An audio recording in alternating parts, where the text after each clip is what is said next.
I'm like, well, just as long as I get there safe, like, I really don't care. Like, but that's what submission is. That's what submission is that you.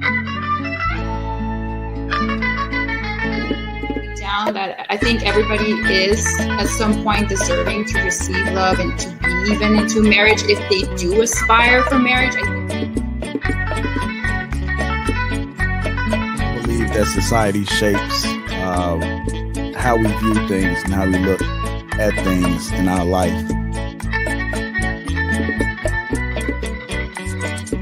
Make your own bed. And that's basically what Kevin Samuels is saying. His delivery is what people kind of throws people off. But basically, aggressive or like violent, like where I think toxic masculinity is no offense to men, that they also get this idea that, you know, women are just going to take care of them and everything is going to be like easy. A domestic violence shelter, and he brought her up to be, you know, a $25,000. Hell yeah, you need to judge in dating. It is what it is. You know, you can't not judge people just because you feel bad about it. Like, you need to know. As much as I love my daughter, there are some harsh realities and some things that her mother and I teach her in order to help her to understand. And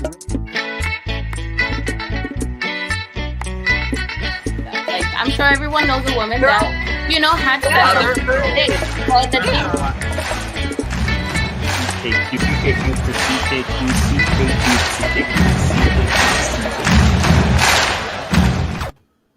What's going on? Welcome back to CKQ Podcast. I'm your host, Clement. And before we introduce the panelists, do me a favor, hit that like button and subscribe to this channel for more content like this. And let's get on to the... I forgot the... Again, guys, I'm slacking. I forgot the sound bars, the sound. But you know what? We're gonna make it through this, okay? We got Chris.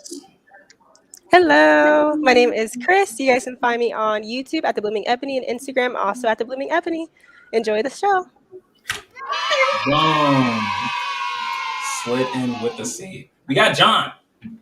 Hey, what's up, everybody? You can find me on YouTube, Black Wall Street Trading LLC. You can come talk to me about trading options, learn about the cryptocurrency and everything like that. Or you can find me on Instagram, behavioral_consultant. That's behavioral_consultant.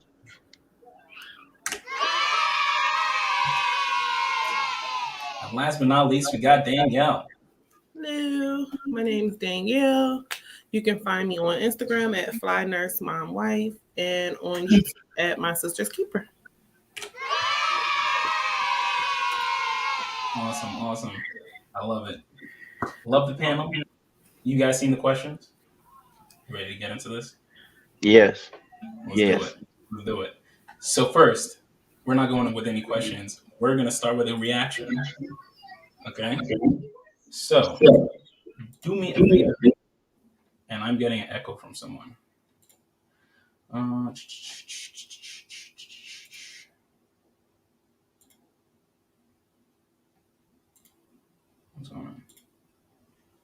going on? Oh, what is going on? Am I crashing?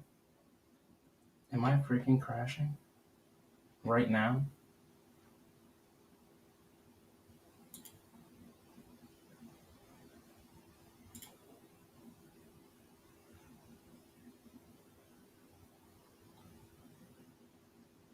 Can you guys hear me?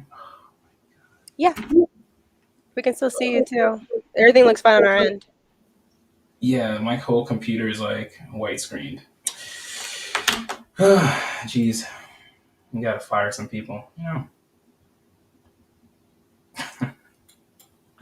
Hey, Christmas over with, bro. Do what you gotta do. Cut loose. Gotta get rid of these slackers, you know what I mean? Yep. I just didn't want you to Ebenezer Scrooge nobody. Oh my God. Clement has left the building. Yeah.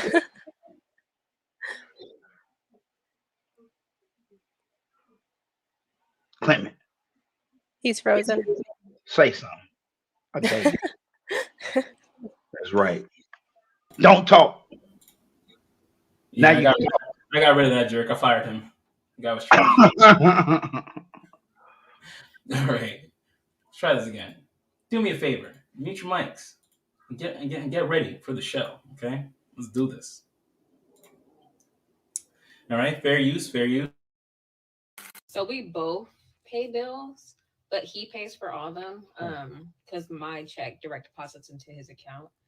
So he can like have all the money in one place and we can save and stuff. And he like has investments that he invests our money into. He gives me an allowance of $100 a week. Like if I need more, I can ask for more, but you know, normally it's just like $100 a week for like food and like random stuff I want to buy. Yeah, that's pretty much it. We both pay for stuff, but you know, he handles all the money as the man should.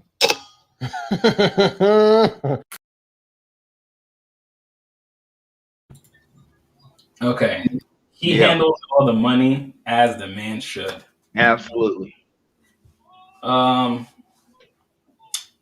on that, Danielle? What do you think of that? Why you gotta come to me? I mean, you're the top here with me, so I'm going to start with the first one up here. We don't start from the bottom; it's top down. Okay. I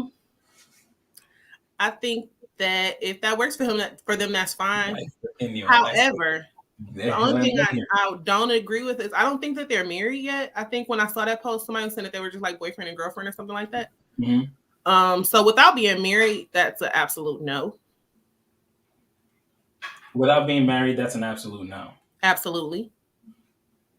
So let me ask you: you're with a guy. He has all the qualities, all the perfect qualities. Marry me then. And married. Marry me then. Married before anything like that happens. Before I'm giving you my money like that. Yeah. I'm about to cuss on you. Don't do that. Yep. Listen, we're on YouTube. Do as you please, okay? Yeah, you gotta marry me. That's a lot of trust. And I don't trust you like that unless we married. Bro, they are married.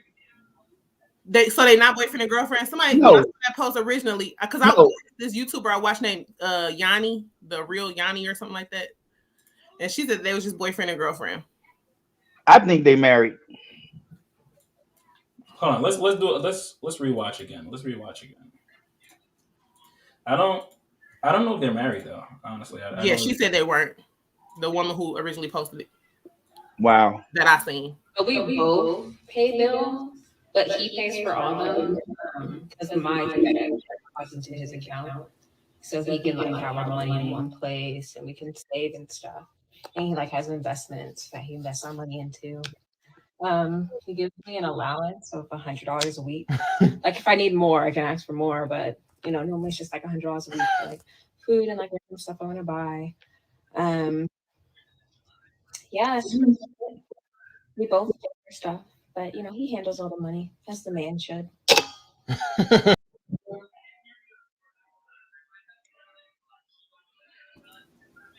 I didn't see no ring. I didn't see a ring. Yeah, I didn't either. So yeah, so I would have to be married to somebody to trust them like that with my money. Yeah. Okay. Chris? Yeah, I agree with Danielle. But even not being married, we would have to have 2 debit cards in both of our names that I can use as well. Because if there's an emergency, I don't think $100 a week is good. Like, what if I get a flat tire and I need to buy new tires? So I feel like if you're married, I feel like putting all the money into one account, I think that makes sense. But either we would have to have 2 separate bank accounts where we can like give each other allowances and have one card that's just for the household that we like run household credit cards through and stuff. But yeah, not married, that's kind of dangerous. But married, I think it can be done if it works for them. But even being married, I think is better for one account but 2 debit cards, so you guys can both access the money as needed, assuming that they're both financially intelligent. Now, if she's really bad with money and they're married, then that may make more sense. Yeah. John? All right, so I'm leaning more to the side of Chris, what she just said, the way she put it. That whole fucking not married. Nah, bro. We not married. I don't commingle no funds. At that point, your money is your money. My money is my money. Like, that's just the way that is. Because I don't treat a girlfriend like a wife. I just don't. You either a wife or you a girlfriend. We don't get to play practice. I don't do play practice. We both got an idea of how this should go. The whole now I don't disagree with the allowance thing because only one person should handle the money. And that's just being real. And I don't like the idea of if I'm handling the money, I'm gonna give you an allowance because if I'm doing investments and because what he said was investments, all right, that would be the reason why. That's the only real reason why I'm gonna lean like that. Because if well, come to think of it, because you move all that money into an investment account anyway that she ain't gonna have access to. So now it depends on her. If she's not okay, so if it was like somebody who was financially savvy, like she understands, if she understands finances, then she ain't gonna have a problem with the allowance. She just gonna tell me how much of an allowance she needs. She's not gonna have a problem with that at all. She'll understand it. So, allowance work because that whole loose shit. I put money in this account too. You can't tell me what to do. Type nah. That's how y'all. You spend too much money. You spontaneous buy shit. I don't do that. Nah. Yeah, allowance works better. I think she did say that if she needed more, she would ask him. Yeah, she did. She could get a higher allowance if she needed to, but for the most part, I'm thinking about it. If I had a daughter, would I be comfortable with my daughter being in a situation like that without? That wouldn't be your business if you had a daughter and she was in a situation like ain't your business. That works for them. You gotta stay out of that. That's that man wife. That's that man woman. You done turned her loose. If he's not married, if he's not married to her, then yes. If he's not married to her, then yes. Do she live with him? If he's married to her. If he's married do she live with him? Do she sleep at the house? If he's married to her. If he's married to her. Because she's my freaking property. She's my goddamn property until she moves on with him. Until he decides, until I hand her off. You better have her sleeping at your damn house. Because over at mine, I run that and you ain't nobody gonna come in there and tell me this is what's going down. Now you can take her back with you if she wanna go. That's how that conversation. We ain't gonna let no damn man. I don't care whatever me and his daughter got going on. You better live with it. That's your daughter. That's your daughter. You're okay with that? I ain't got no choice. That's my daughter. Like I ain't trying to have her hate me for the rest of her life. I ain't finna just like this is who she's with, and if she's happy, I'm happy. Now if she came to me talking about this is not working. I hate this shit. The way it's set up, then I'll try to come over and talk to him. He's a fuckboy. He's a fuckboy, and still somehow, talk his way. A fuckboy don't even think like that, though. For real. He doesn't. But still, let's just say he's a fuckboy with some level of financial literacy. Okay, I give you that. Okay, so, and he still talked her into a situation like that. She's giving him everything, and you don't see their situation growing. You just see they're still in their apartment. They're not moving. They're not really doing anything. You're not going to talk to your daughter about it? Oh, yeah. I get in her ear. And start finding a replacement. Okay. Because you're telling me that you're okay with your daughter just kind of walking into, because I don't even fucking have kids. But sometimes, listen, one of the best things about kids is this, bro. Sometimes you got to let them burn their goddamn hand. Sometimes you got to let them fall down them damn steps. You can't go through life holding their hand on every little fucking thing because they lose coping mechanism. Sometimes she just got to fucking learn. And you just got, those are the hard lessons. Those are real hard lessons. Even if she's about to jump off a bridge, she's about to bungee jump off a bridge and that motherfucker cut that string. She didn't see the string. You saw the string. You're still going to. That's different. Jesus take the wheel. But that's different. That's totally different. But when sometimes When you're talking about relationships, when you're talking about things of that nature, you just gotta let them fail. Like, period. They will have more respect with you letting them fail and not interfering than you do than when you try to. You first of all, you not fixing to convince your daughter to do shit when there's a man involved. You ain't finna get her to do nothing when there's a man involved. Yeah, I mean, you're It's gonna just lose not her gonna if you happen. try to step into that. Yeah, okay. Yeah, you gonna make it. She gonna be like, Dad, no, I got it. No, Dad, I got it. I got it. Let me do this now. Don't do that because she know you violent. You trying to beat this dude ass up, and she gonna keep you on the porch. She ain't gonna let you. I just want to talk to. No, you don't. I see it in your eyes. You trying to fight him. Listen, She the gun gonna. is an intimidation tactic. It's not. I'm not gonna use it. You know. If that's your daughter, she know you. I know you. Like she better keep your ass on the porch. Damn boy, be out here missing teeth. Come on, give a little more money. All right. I'll up it today. No, 50-50. Okay, whatever you say. All right. That's fair. That's fair. We'll agree to disagree. Okay. I can't wait. You getting baby fever. You starting to get that fever. Yeah, look at it. You was defending your imaginary child with passion. Get out of here. He's talking about, you mean to tell me you won't like nothing? Oh my God, I don't even have children. I just made one up and I'm mad.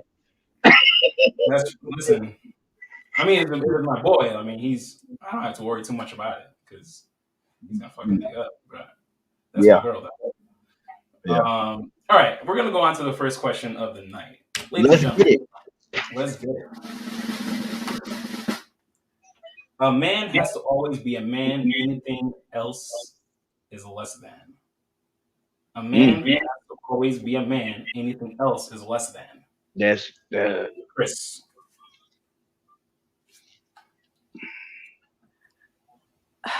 This question's so hard because the way that they define man now is like ridiculous. It's just unrealistic. So I guess, how do you define man? Can I ask you that?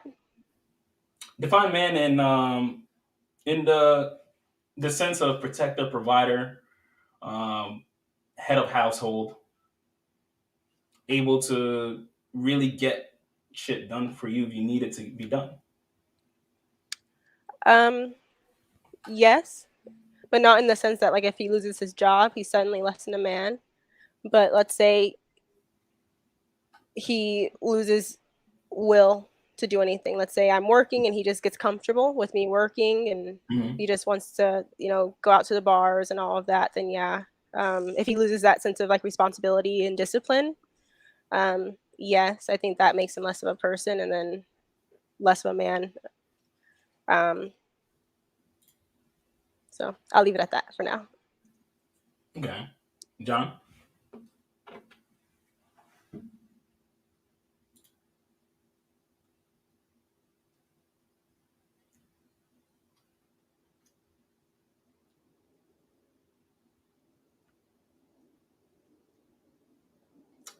Danielle.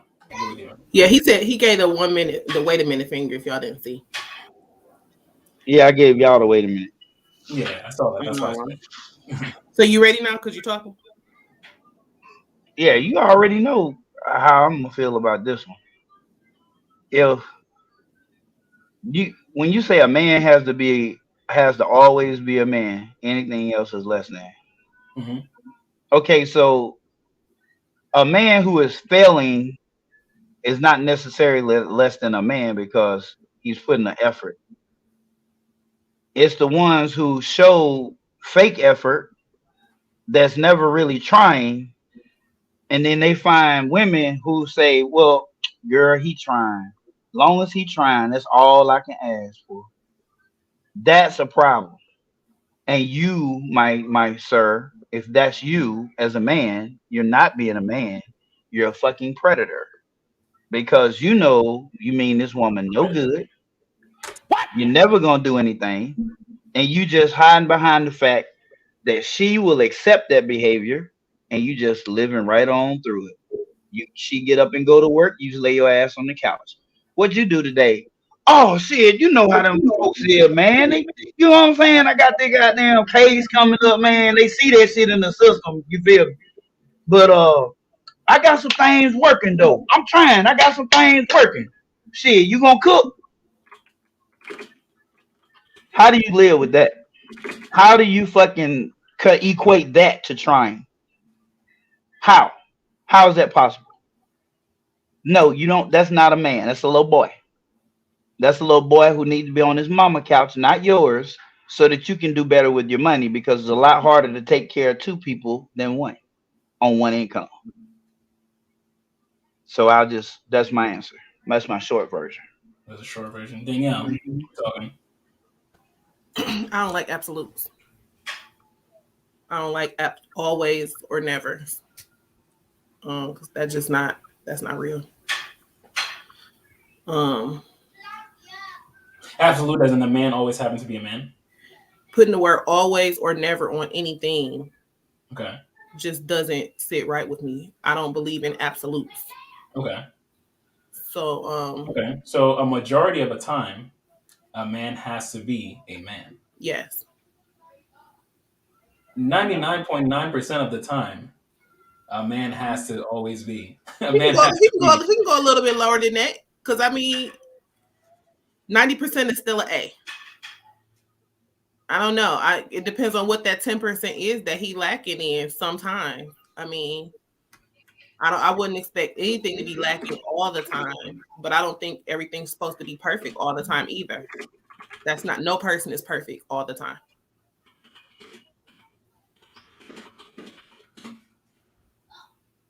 Okay. Anything else was less than?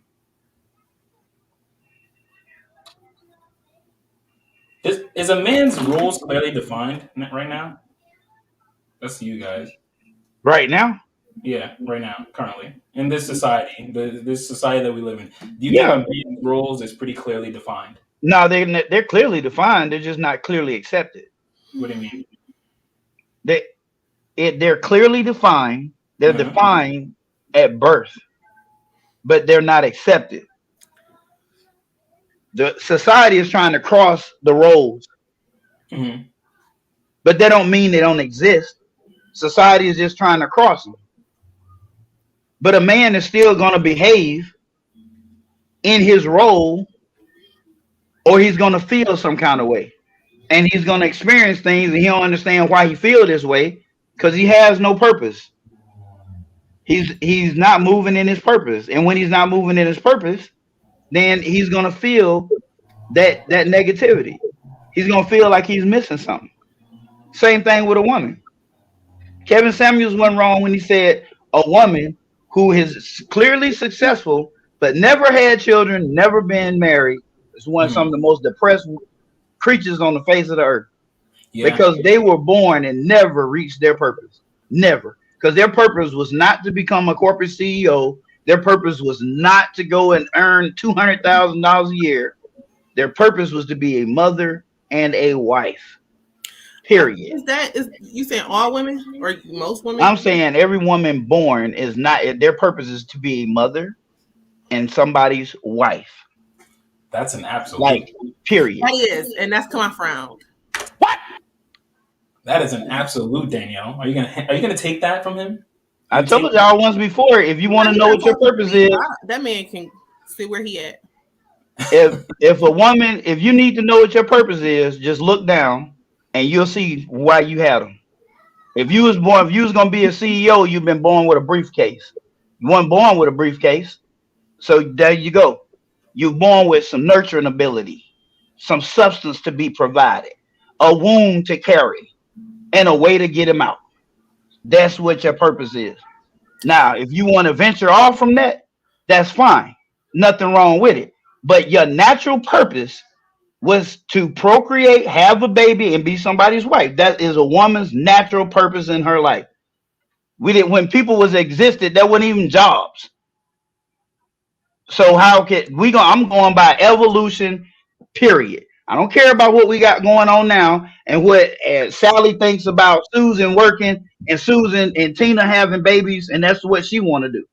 But your born purpose was to give birth and nurture children and the family and provide a home. That was it. Not to be out here trying to take over a role of a man, which you don't do well because you're not designed that way. You're just not built like that. Because you don't have a kid don't make you less of a woman, nor will it make you depressed if you don't want to have children.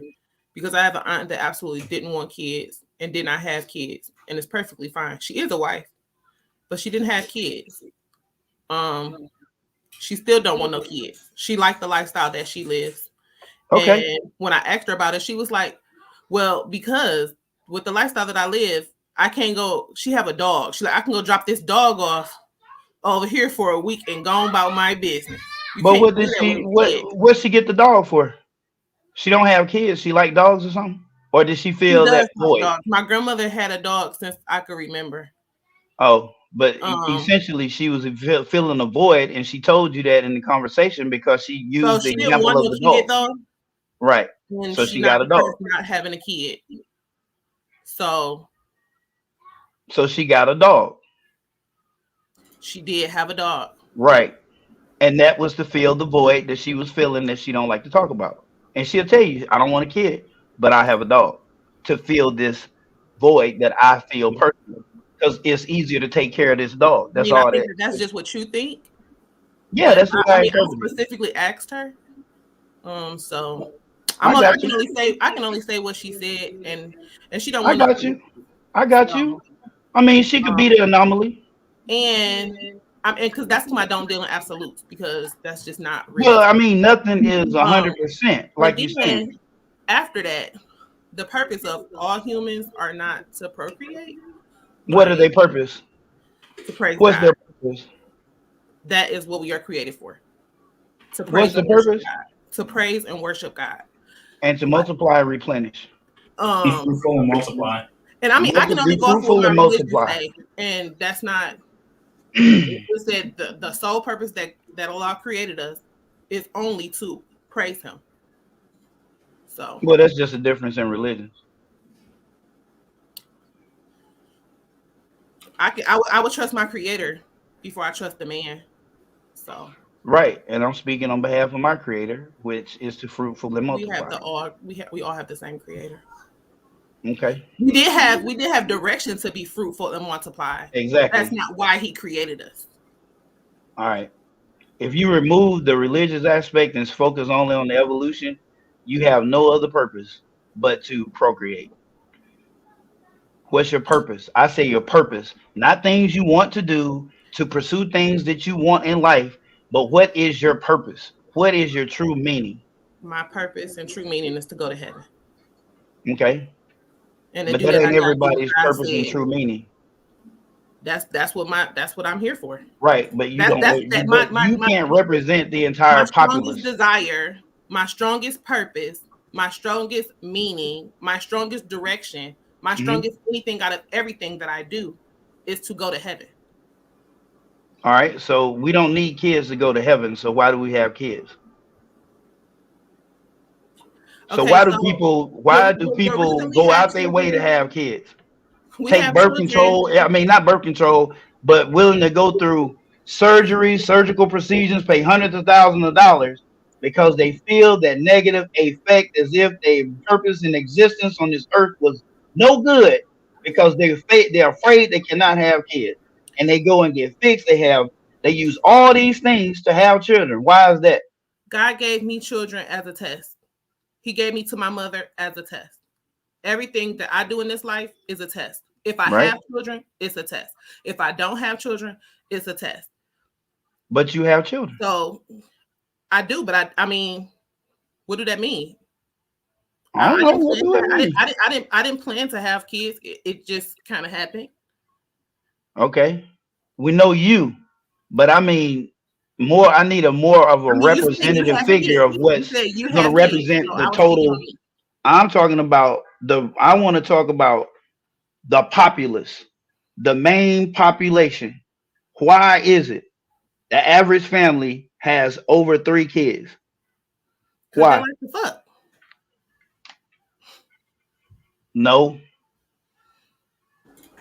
That's just the result of it. There's ways to keep yourself from having kids. Everybody don't believe in birth control. Everybody don't believe in abortion. Some people have kids and don't actually want them, but they don't believe in a lot of people not having the children that they get pregnant with. So a lot of kids are here just because they got pregnant. Mm. So you would say the number is what? When as for a woman feeling her purpose in life, does not feel like she's being totally fulfilled if she just never has children. I don't know. What do you think that number might be? I don't know. Take a wild stab at it. I will not, because I don't know. I don't think like that to guess a statistic. My mind don't run on statistics. Okay. So what's the number?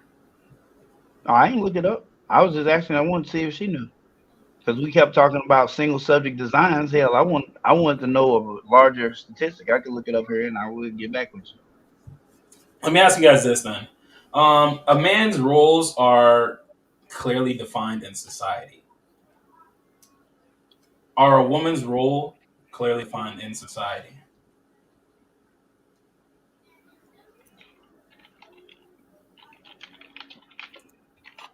You asking anybody?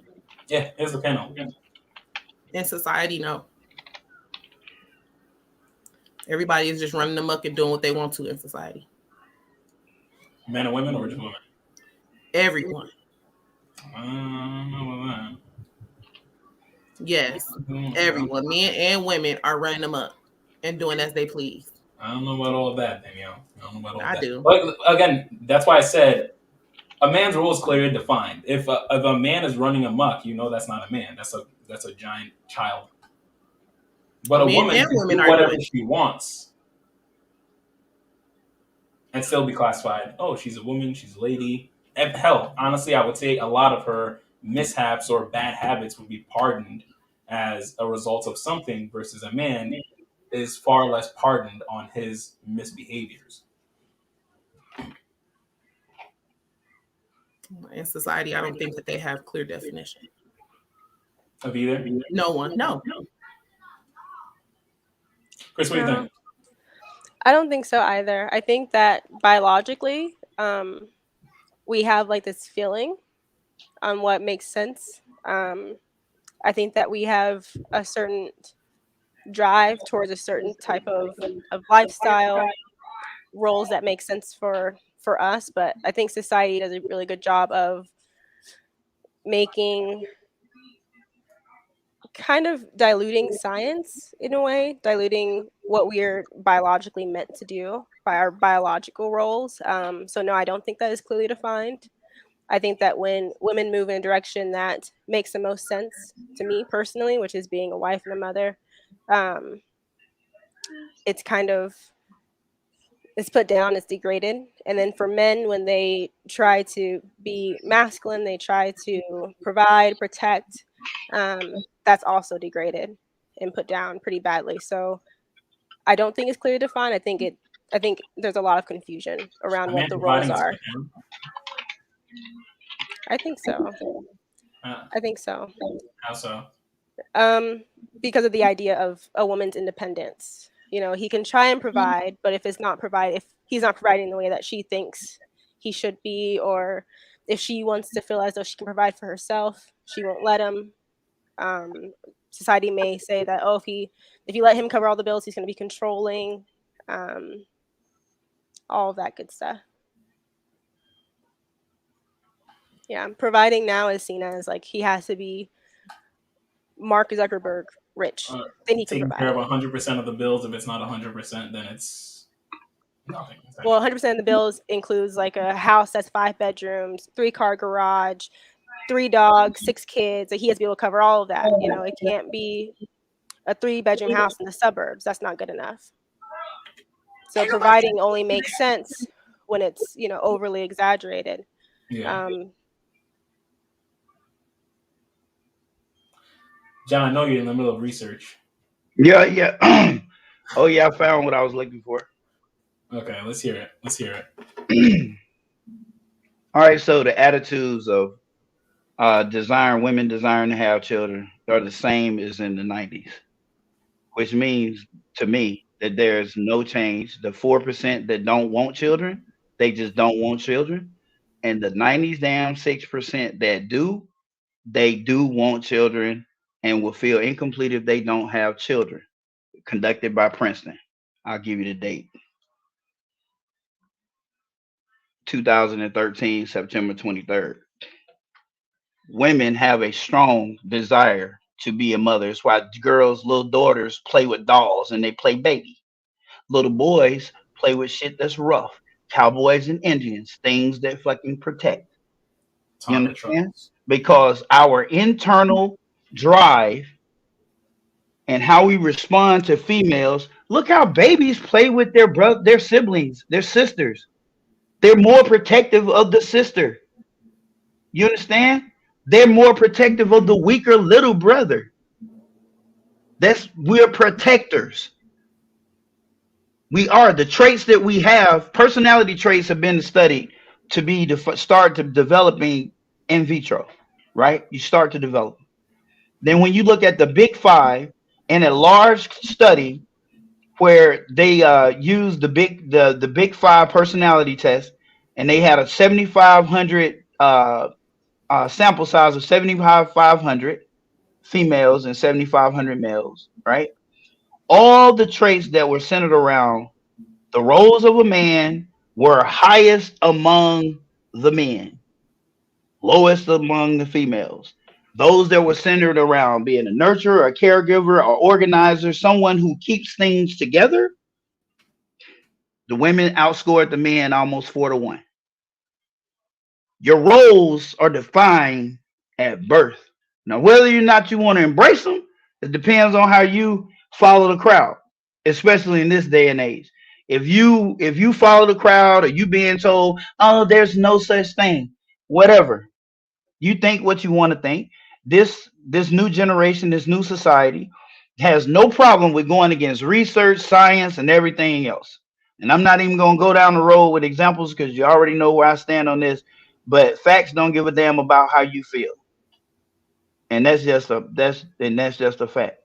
It just does not care about how you feel about it. It's still a fact.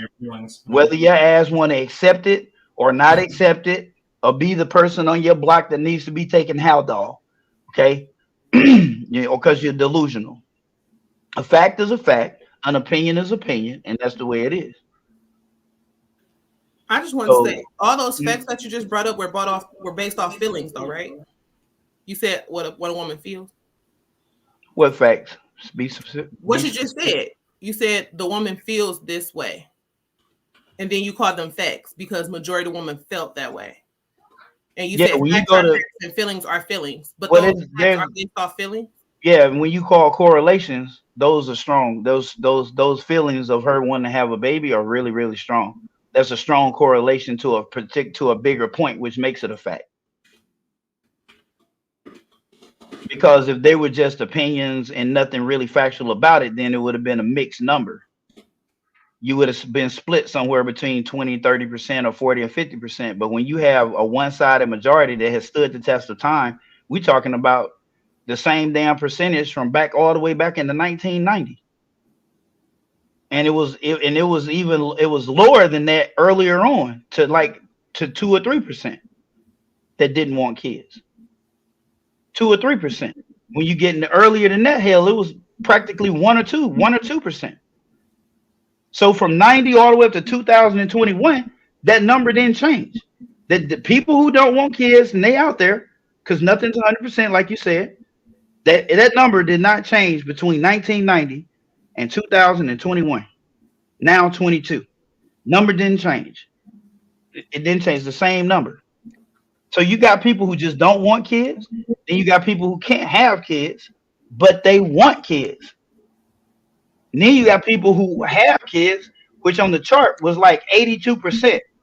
And then the difference of that, minus the 4 or 5% who just don't want them, all the middle, they want kids. but they having a hard time making them. But they definitely want them.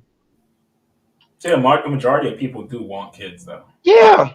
A large majority. If you come across, you just randomly ask somebody. That's not our purpose. That's not our main purpose in life. Well, then you don't want it to be your purpose, but it is.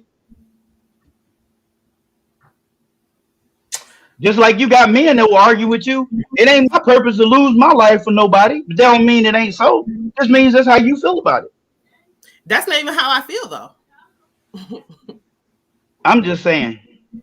Do you think we have a purpose then? Do you think as men and women? Our purpose is to praise God.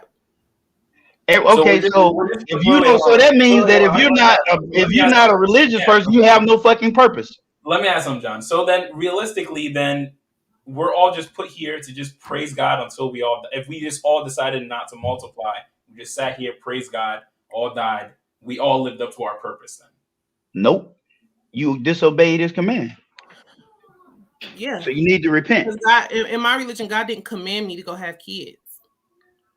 Well, in my religion, he did. But I just feel like naturally, you're gonna want to have sex. Feelings are not a purpose. Huh? Feelings are what? Feelings aren't a purpose. Feelings are just feelings. I feel like I'm strong. I feel like I'm weak. I feel like I'm happy. I feel like I want to go to work. I feel like I want to stay home. I feel like I want to kill you. Feelings are feelings. I did not determine what my purpose was. I mean, and I'm just different because I try to, like I said, I'm learning my religion. And in learning my religion, I was told what my purpose is and why I was put here. And it was not to go procreate. My purpose is to praise God. Well, I spend every waking moment of my life doing that because he actually tells you how to praise him and what to do. You know, every part of my life, I'm told how to do it. Whether I follow it all is a whole nother thing. But I'm absolutely told. I'm told how to praise God. If I become a mother, I'm told how to be a mother. If I become a wife, I'm told how to be a wife. I'm told how to be a child. I'm taught everything. I'm taught how to eat. I'm taught how to bathe. Everything that I would like to do, there's direction for it. That's true. I think to clarify, it's not the feeling of wanting to have kids. It's what manifests from like biology. So it's like having kids is scientific. It's not a feeling necessarily. Like our bodies were created. Yes, our bodies were created to procreate. But but that's not a feeling. Like wanting children isn't a feeling. It's how our body manifests that need, in my opinion. Yeah, everything about your body's development is centered around having a baby. All of it, even your menstrual cycle, and when it stops, it's centered around the child's development. That's why it's hard for you to get pregnant once you hit almost midlife, because the child, it's not fair that child be born into that kind of situation where the parents might leave when they needed them the most. That's why men start to experience erectile dysfunction at 50. That shit ain't supposed to happen all the way up into 65. Don't let them old ass men fool you. Them niggas is getting them drugstore pills and every other pill. You ain't stroking like you used to at 65 without help. You're a damn lie. And it's been that way since you was 50.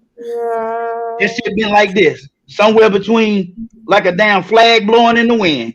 Not quite hard, but not quite soft. That some bitch just there. You better get it while it's still up some. Shit. That's all based off of time, and the timing is damn near in sync with the woman. Why is that, I wonder? Why is it that his dick stops getting hard about the same time she stopped fucking being at being able to produce babies? I wonder why that is. Why is that? Because the divine power said so. The biology of my body is not my purpose. I cannot have children and still meet my purpose. I could have children and what would your purpose be? My purpose is to praise God and to go to heaven. Without children, You don't believe in God, so now what's your purpose? You have none. I have no purpose if I don't believe in God. Well, all right then. But once you have a baby, you'll find your purpose again. So let me ask you this. A role and a purpose aren't the same. Okay, well, let me ask you this then. Why is it if it's not a woman's purpose, but once she ends up with them little motherfuckers, she don't just turn her back on them? She focuses on them more than she focuses on anything else in the whole world if she hadn't met her purpose. A role and a purpose are not the same thing. My role as a daughter is to take care of my mother when she gets old. Your role as a wife is to bear kids. To take care of your mother when she gets old? No, I think it's daughter. That's okay if you don't. That's okay if you don't agree with that. But your parents take care of you when you are small, and in turn, you take care of them when they are old, because it's twice a child and once an adult. Yeah, that's the way it's supposed to go. That is your job. Nah, fuck them. Absolutely, it is. So that's a role. That's a role. I'm gonna hear up and have me another baby. If I have children, you're gonna have to deal with it. It is my job, my responsibility to take care of them because my role is their mother. Your role is your role. Okay, you played in the role of the mother, right? And that's not a purpose. That's just what my role is. Just because I had them, I chose to have that child, so now I have the responsibility to take care of them because that's the role I chose. I didn't choose my purpose. I was so then realistically, we have no responsibility to mankind. We're all just here to praise the divine. No, because I have. Well, you said what? Say it again. I'm told to be kind. No, not to be kind. Screw being kind. Okay, what? But to keep the human race going, right? That's naturally going to happen. That's not a purpose. Yeah, but if our purpose is here to just come here and praise the divine, and we all that's not naturally going to happen either. What? That's not naturally going to happen. It's naturally going to happen because your biology, you're going to get horny. You're going to want to do it. Nope. Better go back in time. And it was several, and there was another, and there was a whole nother country. The population actually fucking started to drop because they was engaging. Because you engage in it, they was engaged in homosexuality so hard and lesbianism. The damn population dropped. So how is it natural? They was fucking. You can't fucking make a baby between two niggas and two women. You can't make now. Having no baby. I said your natural behavior is to have sex. So to continue to grow is going to be natural. You just said one little part of town or country or place that they were so homosexual that they weren't procreating, but the rest of the world was still procreating. But you said so. If it's natural, it should occur across all domains. It shouldn't matter what part of the country. Occur across all domains. Everywhere. Well, it didn't occur there. There's one domain that did not occur. So apparently, maybe not as high as everyone else, but everybody wasn't gay.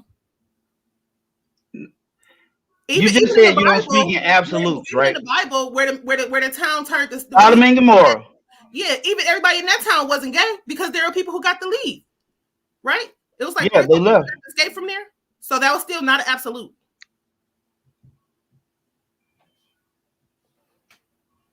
So when you get horny, you absolutely gonna go and be with a woman.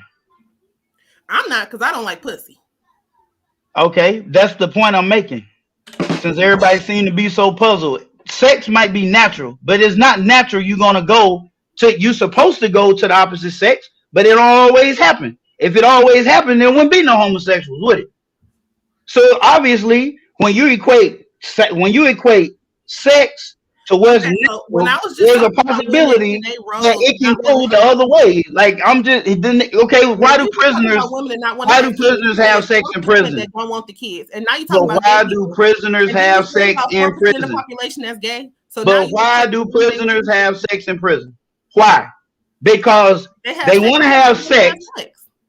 Okay, but they can't have access to a woman, so they'll just settle for fucking a man. That's what I'm trying to tell you. So you ain't naturally gonna go. Okay, so if it was natural, you just fucking wait 20 years before you have sex with a woman. That's what I'm trying to tell you. And so if you're naturally gonna get horny and have sex, you're gonna procreate. That's what I said, because that's what it is. So you saying procreation is just gonna come? It ain't got nothing to do with a role. It ain't got nothing to do with nothing. So you just equipped in case. So I just gave you the equipment just in case you decide that you might want a baby. You want me to believe that from an evolutionary point of view, I will never believe it. I won't believe it. Just like a plant has a pistil and a stamen, them bitches got a purpose. And the purpose is to germinate another damn plant to pass on. That's its purpose. Like, period. It's its purpose. It's its purpose. It's not to grow up and just be that one damn plant in this whole world by itself forever. Nope. It was designed to create other little plants because one day it was going to die. Yep, we hear you now, Tims. Can you hear me? Yes, yes, we hear you just fine. Yo, what you saying? What are we talking about? What are we talking? Sorry about that, man. Sorry about that. No, cool. I wanted to speak to you, you know. See, I'm from London, you know. I'm from South London, you know. Man heard you speak, the Street Kings guy, innit? Oh, it's a King Get Richard? me. You told me that subscribe to your yeah. You told me to subscribe to your thing, so I just subscribed to your thing. I see you lot talk about this, and it's I've been wanting to speak to you American people. Like it's different over here, innit? Yeah. It's a little different. Sorry. No, sorry. Happy New Year to everybody, innit? And the panel and that. Happy New Year to the panel and that, innit? And hope Happy New you Year get to more you. blessings on that, innit? You get me? Happy New Year. Yeah, man. What's up, yo? The woman on the left, are you Muslim? My sister's keeper, are you Muslim? Mute myself. Yes, I am Muslim. Oh, okay. I just wanted to clarify that, innit? So sorry, what man. did you hear, man? What were you thinking? What did you really want to tackle from everything you heard? Obviously, there's multiple things I wanted to tackle in it. You get me? We can't speak on the whole. We can't speak on the whole in it. We can just speak on the majority in it of people in it, or our black community in it. I don't understand it. Do me a favor. Where the delusion comes. Try to talk a little slower, just because it's breaking up sometimes. So just okay. Yeah. I appreciate it. But go for it, bro. Yeah, man. What I don't understand is delusion of where it stems from. And you're speaking on what is our purpose as a man. I wanted to just dabble into that a bit further, innit? Some people they still live at. Some men obviously still living like they don't have a purpose in it. Like they're still trying to find purpose. Sorry. So as I was thinking, and it's the younger, because I'm 27, innit? It's the younger generation. When I mean the younger generation, I'm talking about like from like 18, like the 16 to 18, 21 range. Like, okay, they're the ones that they're the ones that were obviously they're the up and coming new generation. Like they're gonna be making the world work, innit? And it's what's going around is just there's so many things to touch. I don't even know where to start. Obviously, you wrote down your work. That's how I saw you write down your stuff, innit? You get me? So I didn't know what I see you right now. There's so many things to touch on, innit? I just don't like sorry. I like the delusion of where it stems from, innit? You get me? And that comes from the parents, innit? The delusion of parents. Luckily, I got the delusion of who? The women. That's where it stems from. The women, because like man said, innit? You don't think they're delusional men? Oh yeah. But that's how many did there? Of course. That's how many delusional men are there? There's more women in the world than men, innit? So, and I don't think the men's is great, innit? You get me? You can tell a woman, oh yeah, just show like you said, you can show this. Because to me anyway, I've learned as I've got older, statistics. If there was no stats and there was no percentages or nothing, how would we be living? Imagine the NBA, the NFL, and that without no stats, and then they just ask the public, "Oh, who do you think the best player is? Who do you think's doing this?" Imagine we just went off of it by how we feel. Tims, listen. Can you connect to your like house connection, your landline or something? Because right now it keeps breaking in and out, and it makes it very, very hard to understand what you're saying. You get what I'm saying? Okay, yeah, 100%. Hold on. Sorry, man. Sorry about that. Yeah, no worries, man. Listen, I'm happy you still called in. I'm going to drop you out and then message me right back when you're able to connect to something a little stronger, right? I'll take it as a yes. I think I get the gist of what he's saying. I John gave couldn't all hear those nothing what he said. statistics. John gave all those statistics, and so I'm delusional because I'm saying that those stats doesn't mean anything. And I just feel like, okay, so for me, a role and a purpose aren't the same. Like I stated what my purpose was. I can have children and meet my purpose, or not have children and meet my purpose.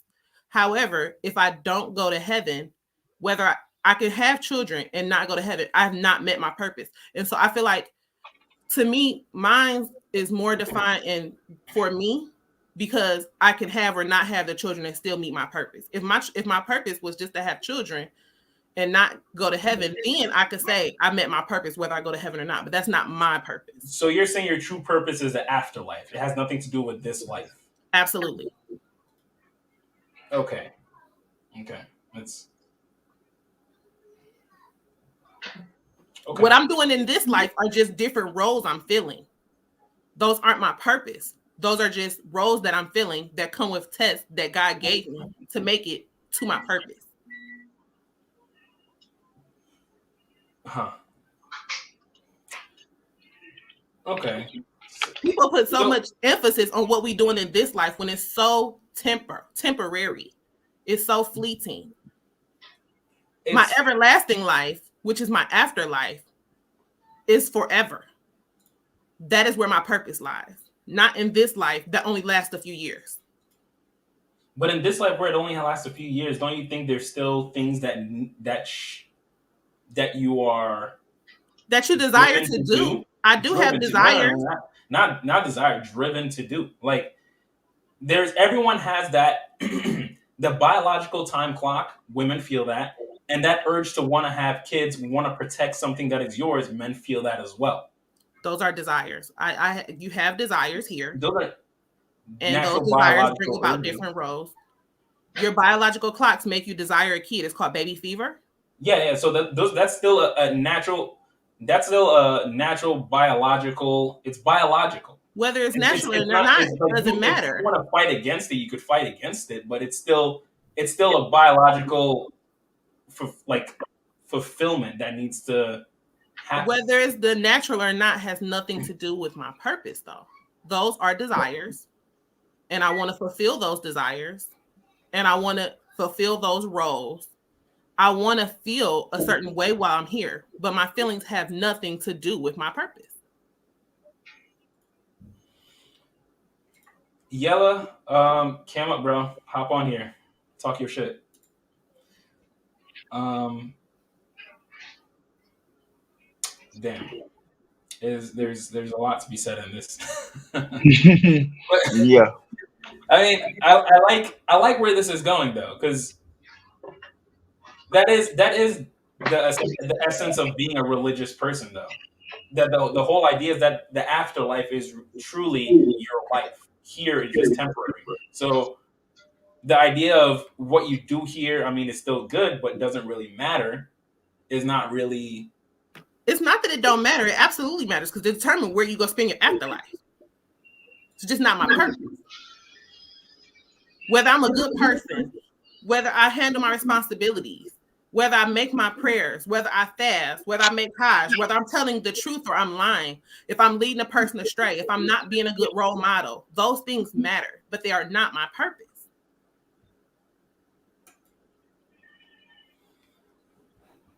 Salute to for the billions. Everyone in the chat, honestly, I really appreciate all of you. The link, I'm going to drop it down again. Feel free to come up and join the conversation. Currently, we are talking about the purpose, our main purpose as men and women, and how religion actually ties into that as well. But Yella, you wanted to come in, hop on this? Yeah. Can y'all hear me good? Yeah, you sound great, bro. Yeah, All right, all right. What's going on, everybody? Ladies and gentlemen, how y'all feeling tonight? Hey, what up? Yeah, I don't want to come in swinging swords and bats and sticks, and you know what I'm saying. I don't. But yeah, when we get to talking about purpose, I think we as people kind of got lost with trying to weave the word purpose into meaning something other than what it really gotta mean. Like I get where my sister coming from. You know what I mean? Like her, as she feel like her purpose isn't necessarily what's here, but her purpose is to make sure that she get where she going afterwards. You know what I mean? And if that's tied to her beliefs and that's tied to her religion, then yeah, like, you know what I'm saying? For her it is. But in a religious sense, that's one thing, but in a biological sense, like our purpose is to keep the people factory running. You know what I'm saying? Like that's essentially what we here for. You know what I'm saying? We all, if anything, in our role and our job is we all work at the people factory. You know what I'm saying? And we here to yeah. You're right. That's a great way to put that. You work at the people factory. We put them in, they push them out, we protect them and provide for them. They make sure they damn get the provision. Then we both teach them how to grow, and then we send them out the door next. And then they go, and then they make some little people, and the shit just keeps going. Because if there was no jobs, nothing at all, that's your whole fucking nothing. You lived in the woods. Ain't no damn shopping malls. Ain't no jobs. There's no jobs. Y'all all hunt and gather together. Ain't that some shit? Men and women were hunter-gatherers. It wasn't just the men. The women were the gatherers. The men were the hunters. They gathered the corn and the grass and all whatever else they ate back then. Cabbage if they had it. We hunted the wild game. And they would bring that shit in, and we would both feed the family. And I don't understand this. Why in the fuck how do animals? We're supposed to be at the top. Nobody wants to believe it, but we're fucking animals. We're animals. We're a mammal. You see that hair? We're fucking a mammal. We're warm-blooded and every damn thing. We're mammals in the animal kingdom, right? So why do all the other fucking animals understand why the fuck they here, but we don't? You don't have to tell a male lion to keep other male lions away. You don't have to tell that female lion to go hunt. She gonna do it. And you don't even have to tell mama and daddy lion to kick that fucking 3-year-old out the pride and go make your own shit. Because they know they need to keep that pride going in a baby making factory. I digress. What we talking, Yellow? Speak your point. I'm with that because to try to answer that question, civilization has complicated humanity. So like once we became civilized, we tried to add everything in to separate us from the animals when we are animals. This is like who we are. We just more evolved. We got thumbs that work and we got access to the internet. That's literally it. You know what I'm saying? You know what I'm saying? So it's really more complicated than it has to be. You know what I mean? And we've kind of weaved ourselves into this web where it's like we can't never really get out because we don't want to just admit that it's way simpler than we're making it. You know what I mean? There's too many people trying to lead when we can really just work together. Like, I get it. We in this space now where it's like, you know, you got to be masculine, and you got to lead, and you got to be feminine, and you got to listen. Like, that's cool and all, but we got to work together. We a team. You know what I'm saying? Here at Humans Are Us, we are a team. All right, you know what I'm saying, and you know what I'm saying, and we have to make sure that we continue to keep the factory moving. So, and unfortunately, let me ask you this, because we're higher thinking mammals. That's essentially all we are, higher thinking apes. Shouldn't that mean that we are a little bit more thoughtful on that process then, as opposed to just kind of baby making factory? I mean, yeah. Once you start thinking about us being, shouldn't things like religion now play a little bit more? Because animals don't have religion, but religion is something that was able to stabilize civilizations. It was able to kind of get everyone to work in tandem, kind of get the men, men, this is your role, women, this is your role. And if anything, the further we've gotten away from religion, it's kind of destabilized our mating and dating practice. I wouldn't say that's necessarily true, because if you look at some of the religions now, they almost encourage the bad behavior. Okay. They encourage the limiting of the family unit. You know what I mean? They encourage that type of. Can you hear me? Yeah, we hear you, Tim's. Yeah, just I was go for it, Yellow. No, it's definitely a situation where a lot of the new implemented religions, or the new focuses on a lot of these religions, are kind of leading the charge to stop making people. Like, you know what I'm saying? It is or irresponsibly make people. You know what I mean? Because if you want to build good employees for the human factory, yeah, you have to build some type of structure. You know what I'm saying? And you have to have you got to have people in line to make good humans. You know what I'm saying? But I don't necessarily think that religion should be the focus on the structure, because if you look at some religions like Christianity, for example, or whatever religion that most black people tie their religion to, you know what I mean? Not necessarily Muslim, but more or less like we talking about like Baptist, you know what I'm saying? Southern Baptist and shit, you know what I mean? I mean, excuse me, but like, you know what I mean? In Chicago, most of us is like Kojics, you know what I'm saying? So it's like the pastor is in there and he don't want to preach to men. He want to preach to women. Women who don't have men, who got kids, who he can control. That's why for us, a lot of the religions ain't gonna work, because the men gonna sit there and be like, yo, this some BS he talking about. Like, you know what I'm saying? Like, I ain't trying to hear all that. And the women gonna play right into it because they talking to them. You know what I'm saying? That's why you see a lot of the single mothers and single parent situations, and all they talking about is, well, you know, God got me. I'm gonna leave it in God's hands. He gonna take care of it. This, that, and the other. And be like, no, you got to do something. You got to do something. God ain't gonna freaking do nothing. Yeah, what do you mean? All the homeless people and that. If you're telling all the homeless people, they're on the floor. They're saying, "Oh my God, he's not doing nothing." It's like you're setting up a sat nav and you're sitting in a garage. You have to drive to your destination. But see, and then just sit there and wait to get to without driving. So I blame this on the preachers, though, like what Yellow was talking about. And I've stressed this I'm Kojic, and I've stressed this a while. You're not bringing the message the right way. You're not tying it into life. Like when you God is not a witch. He's not a warlock. It's not black magic. It's not a lottery ticket. It's none of that shit. You have to actively do, and it says it in the word. You have to be proactive. And I work off of free will.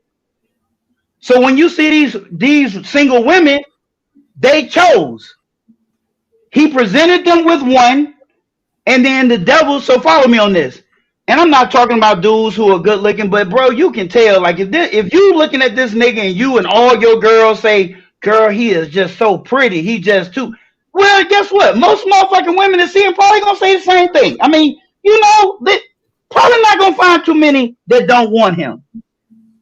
So you had that. Then you had this average mediocre guy over here, but you chose over here.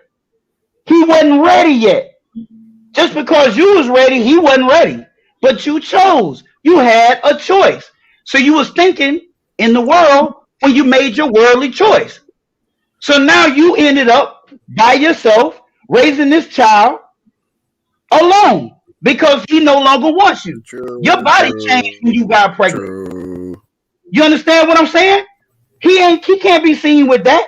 You not good enough. He was so pretty that he wants to be with another pretty woman. That's why it's not surprising when them niggas be having 10 and 11 kids and 8 baby mamas. Chris, you look like you disagree over there. Yeah, nah, I'm just saying. You see, you had a choice. Ain't nobody telling you to choose a mud duck, but you didn't like the choice based on what society thought about him, what your girlfriend thought about him, or anything. Now, am I saying this average nigga can't end up like that? Nah, but I just don't believe he's gonna have the same opportunities as Ricky Suave over here. He's just not. Rico Suave? Yeah, he's just not gonna. He ain't gonna have them same opportunities. So he would be happy and grateful, and be maybe he is ready. More than likely he is. But you chose only because of what this man looked like and what your friends gonna think about him. And now he don't want your ass. You chose. So it's not dating. God didn't do nothing to you. You did that to you. You chose. Not a candidate. Yeah. Not a candidate. Yeah. What? It's not a candidate in yellow and the lovely young lady on the right. Just keep on. Chris, can you explain to me why? Yes, can you explain to me why is it? We don't see the Asians do this. We don't see the Eastern European people do this. We don't see the Asian, like the Indian type of people do this. Why is that? Please, I just want to know why. Why? Do what? Do what, Tim? You broke up. Yeah. I said, why is it that we're at the bottom of we're at the power when it comes to this type of what? What are you saying? What do you want her to try to answer for you? You're asking the question, but you don't actually know what the question is. Yeah. Can you type it? Oh no! Yeah, type it. I was just adding on to what he was saying, innit? Oh, why do we behave like this? You get me? Like, why do we have children? Why do you want to have children without them setting up a proper family? There's no structure. There's no stability. No nothing. And then you say, women just want to have kids. No, it needs to be something in place for it to go correct. Let me ask you this, Tim. You cannot this is actually a question. Hold on. This is actually a question I was thinking about earlier. If we have all the men that are trying to get their life together and they're like, okay, I don't want to be with women. I'm not trying to have kids. I'm just trying to work on my grind, and these women want to have kids. And those are the guys that want to have kids, that they choose to have kids with them. How is we as the ones that didn't want to have kids, how can we complain at those women that wanted to have those kids still? Like they still chose the men that wanted to have the kids. Even if there were bad options, they were still the men that were willing to accept the role of being a parent. Could we, as the guys that didn't want to step into that role, can we still blame them?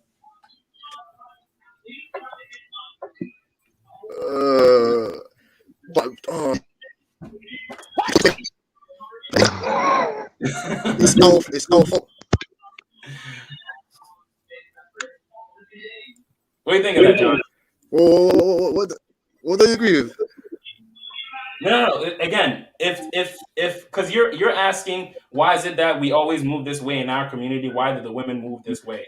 Okay, granted, but I'm saying the men that didn't want to have kids, the men that said I want to focus on my career, I want to focus on my bag. I'm not trying to look at any woman right now.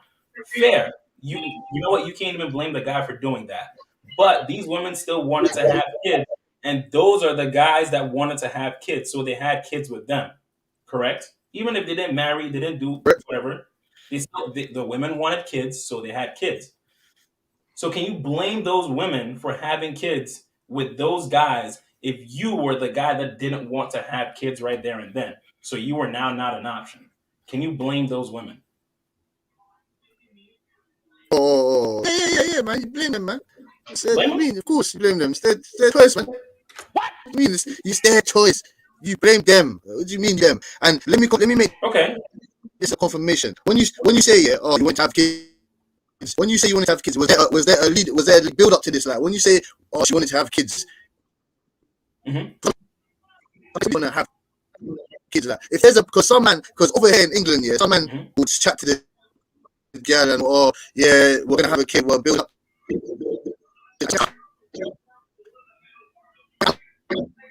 That's one thing, and then 7 months pregnant.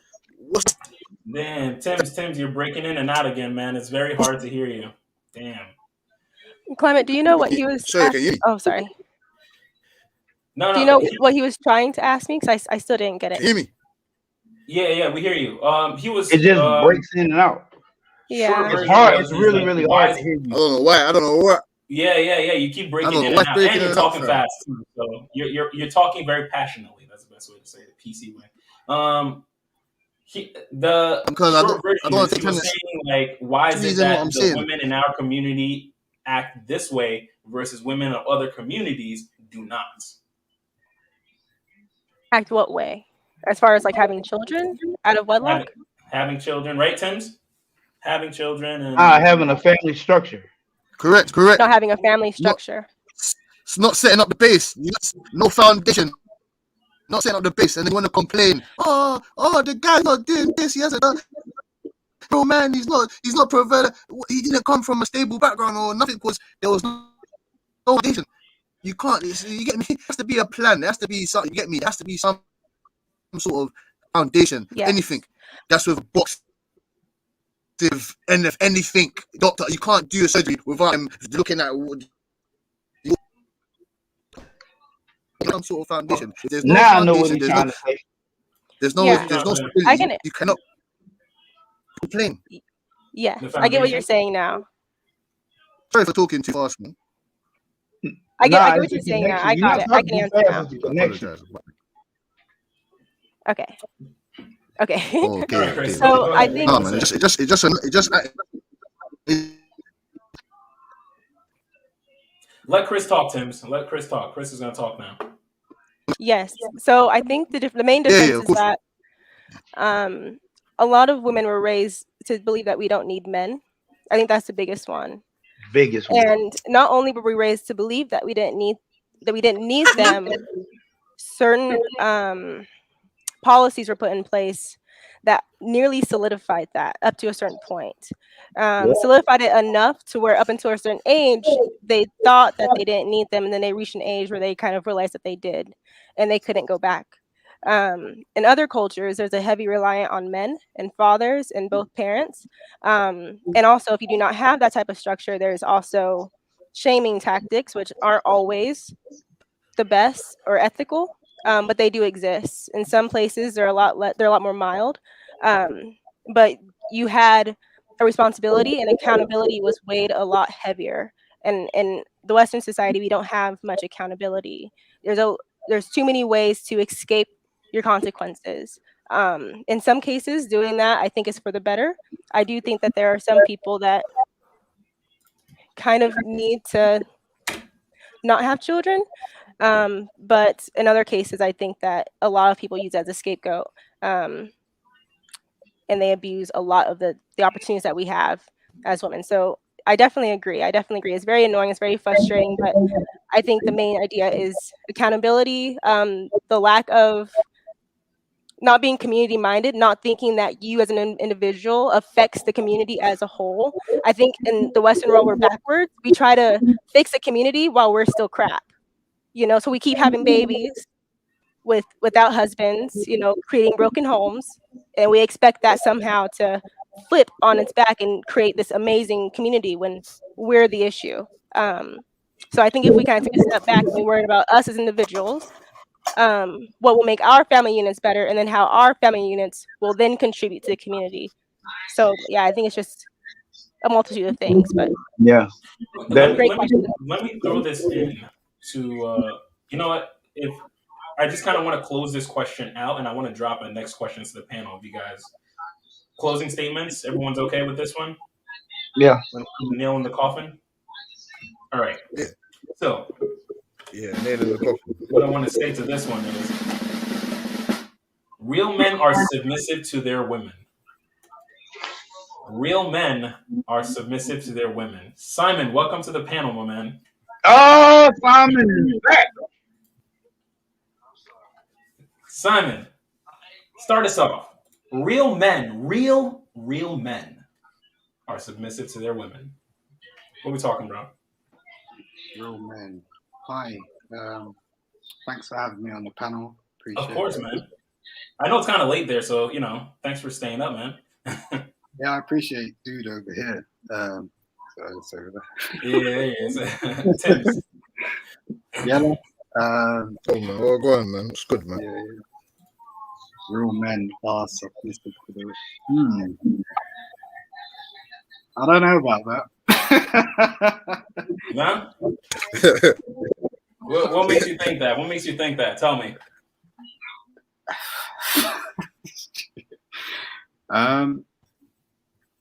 I don't know how you can be submissive as a real man to your woman. It's not sort of like a bad thing, like in terms of, there's this whole thing about, I think it's incremental, like when we're growing up and we ultimately join up, like in education and things like that. Snuggles, don't bother, please. Yeah. Don't read Snuggles' questions. It'll send you down a rabbit hole. They're always good, but you're gonna get lost down that rabbit hole. But okay, we grew up. Short, quick answer. Yeah, I mean, no. Real men cannot be submissive to their women. Yeah, short answer is no. Because we're ultimately the leaders of our households, and we have a responsibility ultimately, like not only to be our wives, our children, like in society, in a breakdown perspective, men don't get that sort of leeway. So we can't be submissive in that way. And it's no disrespect to women. Okay. We respect women, but we can't be submissive in that way. Danielle, what do you think? Real men are submissive to their women. That's my job to submit to my man, not his job to submit to me. Okay. So real men He can consider me in his decisions, but the decision is his to make for us. So, and I'm submitting to whatever the decision is that he made. So no, I would never want my man to submit to me, only to consider me in his decision making. To consider you in this decision making, but a man should not submit to a woman. No, I'm the man is the head of the household, not the woman, and so the head is at the top. I'm never at the top, so it's not possible for the man to submit because I'm not the woman is not the head of the household. Okay. Tims, what do you think? Same stuff that go on when I was there is the same going on now. It's difficult, man. For talking about all men or men of certain ages, or give me a short, quick response because you're breaking in and out. Can you hear me? Yeah, I hear you, but it still keeps chopping in and out.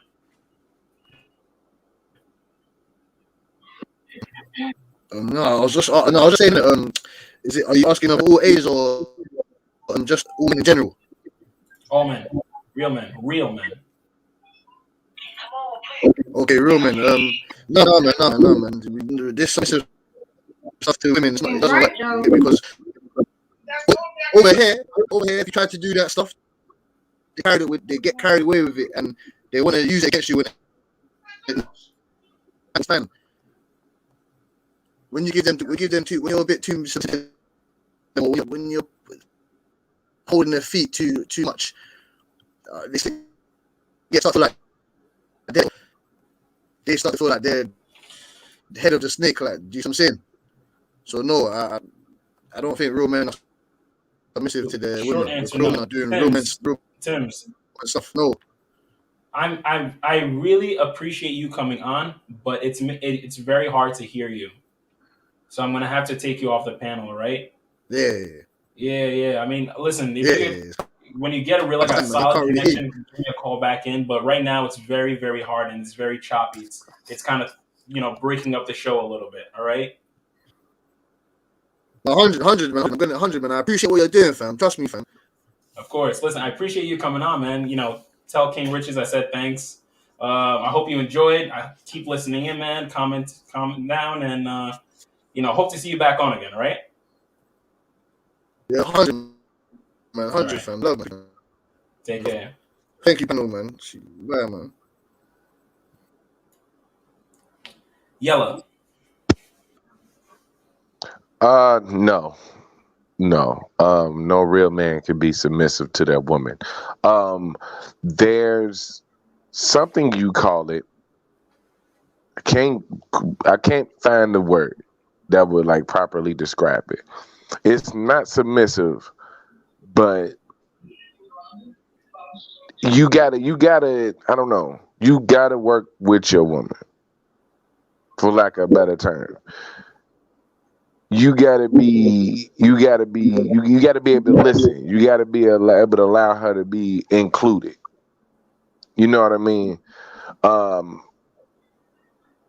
You the president, she the vice president, basically. You know what I'm saying? She gotta be included in some of the decision making on the things that she should be worried about. I guess that makes sense. If it's not something, if it's not like something that she need to be concerned about, then it's, you know what I mean, it's really not her thing to even deal with it. You know what I mean? Where certain finances gonna come from, if it's something that I got the last call on, but I don't think it should be the burden of all the decisions on the man either. You know what I mean? And all of the control on the man either. Because I'm gonna be straight up. I like to delegate, so fuck that. You know what I'm saying? You like to point and say go. Okay. Here you go, babe. Here you go. You know what I'm saying? Look, let me put this together for you. Here you go. You know what I'm saying? And these are the things where, as long as they good, you can handle that. You know what I'm saying? Like, and I'll defer to you on that. Like, yo, where we at on this, that, and the other? You know what I mean? You can manage this. You can handle this. Where we at on finances? You know what I'm saying? Because I'm the type of person that if I'm bringing it in, all you gotta do is manage it. Okay. You know what I mean? What other things would you delegate in your household? Like, you know what? Actually, hold on to that. Let's get everyone in. John, what are we talking? Yes. Is a real man submissive to his woman? Yes, and Yellow just explained it. It's just like the words say, man submit one to another. It don't say nothing about no, you submit to your man. It says y'all submit one to another. There's things your wife is just gonna be better at than you. And in that case, you can't take the lead on some shit you don't know nothing about. If I'm married to if I'm married to a full-fledged stockbroker, been trading stocks for 20, 30 years, I trade stocks. I trade options. But if I get into a pickle, if we got a project, somebody gives us an amount of money, $20,000, $30,000, say we all trade this for me. I'm not going to be lead on that project. It's not going to happen. She's got 20, 30 years of experience on me. I still run the house. They don't make me no less. But I'm delegating this to her. But when you delegate, you relinquish your power to control. That's the whole definition of delegate. So Yellow put it beautifully, because we don't want to say submit, but you're submitting. You gave up your power to your wife. And so I dropped that word. Right. So here's the thing. I like delegate better. right. Hey, listen. Outside of this podcast, nigga, I delegated. Don't use that commit word. You know what I'm saying? You can't make me tap out of shit.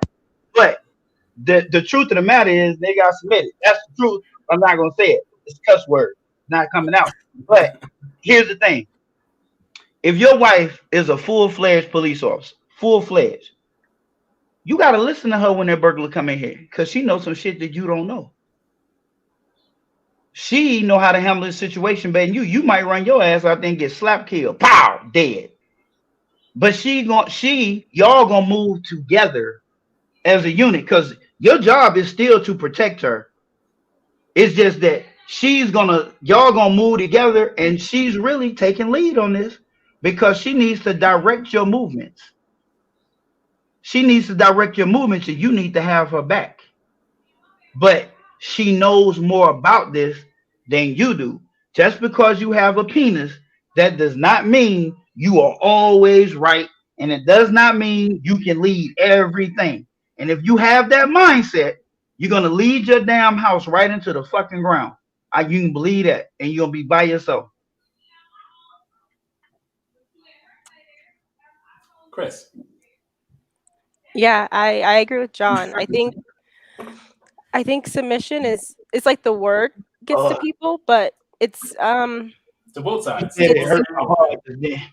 It's basically just respecting each other's advantages. It's like understanding that each one of you have different skill sets. So for like John's example, like for example, my degree is in business. My background's in business. My partner is an engineer. So he doesn't know anything about Excel. So if he has Excel questions, he comes to me.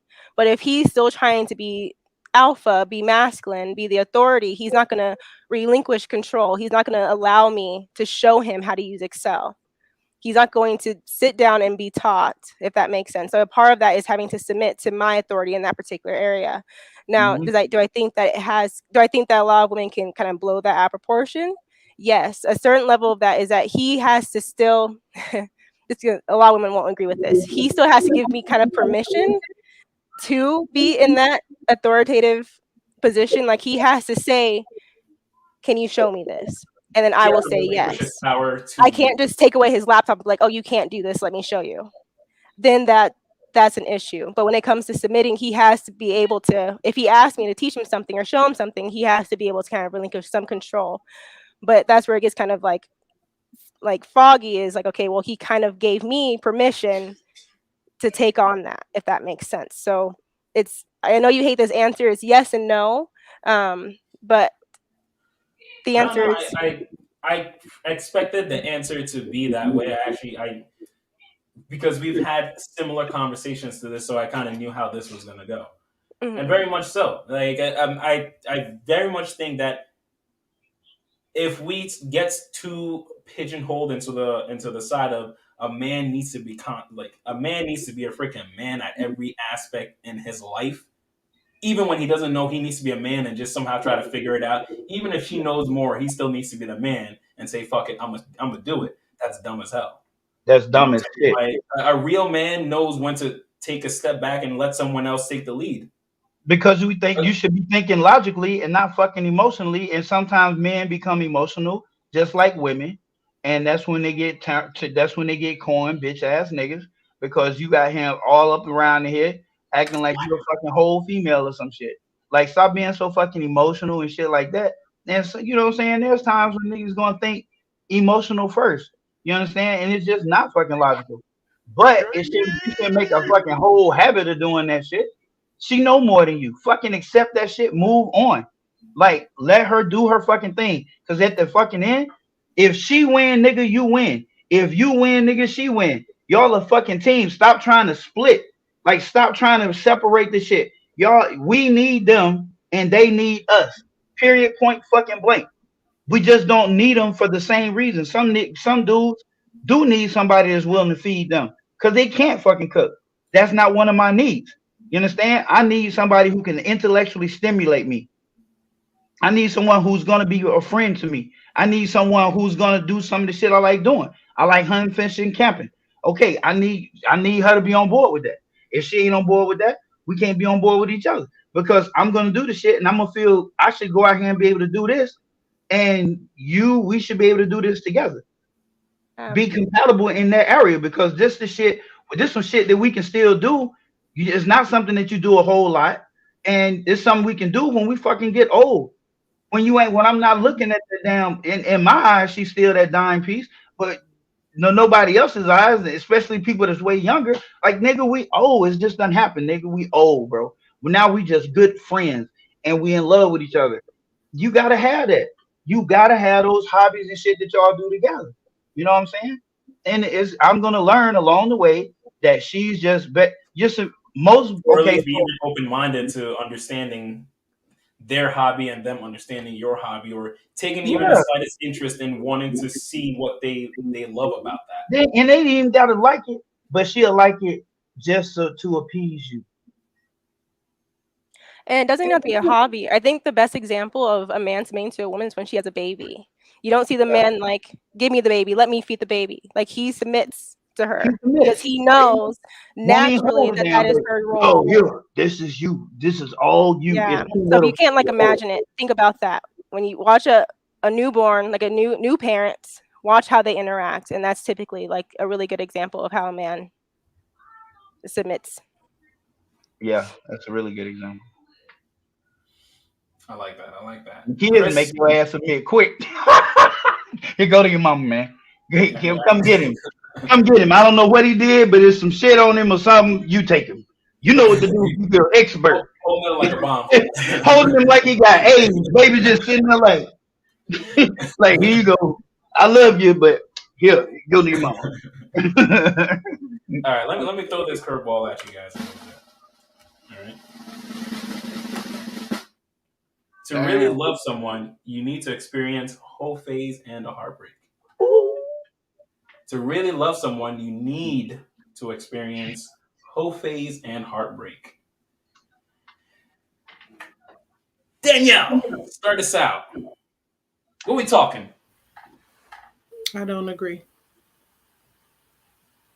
I don't need my heart broken to truly love a person. Nor do I need to go through a whole bunch of men to decide to love someone. If I love you, I love you. And that's just it. And if I don't, I don't. I don't need nothing extra. Makes sense. That makes so much sense. Wow. Chris. I agree. I don't get this at all, especially not for women. That's like, in order to love your parents, they have to abandon you and then come back to you, and then you realize how much you truly love them. Or you have to test out different parents to see which ones you really, it's no, I don't agree with that at all, especially not for women. I think that actually makes it harder for women to love if they've gone through that particular phase and heartbreak. I think it makes it so much more difficult for them. It just creates more hurdles. It makes them create more walls, which makes them more masculine because they're protecting themselves and their new vulnerabilities. And it makes it harder for men to love them because now they're trying to fall in love with another man, and it's not good for either party. Oh, okay. Yeah. It makes sense. I think I said this on here before. Love does not require trauma. Oh yeah, you did. You had that crazy bar with it too. Black women, again, I'll repeat it again because it was dope. Black women, love don't require trauma. None of it. The whole phase is the biggest trauma that y'all put yourselves through. And stop blaming men for your whole phase. Because you don't want to settle down and be with, because and when you trying to be in a whole phase, you're not picking good. You're going fully on aesthetics, and you know what I'm saying? Who probably gonna be able to knock it out the park? Right. What they look like, and who gonna break that back in 3 places? Exactly. So that's on you, but you're self-inflicting that trauma on you because that's gonna change how you view men. Because that's really at the core of what we about. We want some. That's the first reason we came and talked to you. We found out you was cool afterwards. The first reason we came and talked to you because we wanted some. You know what I mean? And that is a harsh truth for women when they get into their whole phase because they be like, damn, they really okay with just smashing and running? Yeah. Hell yeah. Like, yeah, we are. You know what I'm saying? We gotta get married. Would be preferred, honestly. But you know what I'm saying? No. Is it natural for young women to want more than one man at a time? Nope. No. Hell no. Not natural. Hell no. That's definitely something that's been taught. You gotta have a dude that's gonna pay your bills, the dude that's gonna take you out to eat. You got, you know what I'm saying? The dude who gonna, You gotta have hit that shit yourself right. the one you pimp with. Right, One you right. But no, it trauma. Leave that shit in the past, y'all. All right, so no, you don't need to experience heartbreak. You don't need to go through a whole phase. All right, John. Are we only talking about women?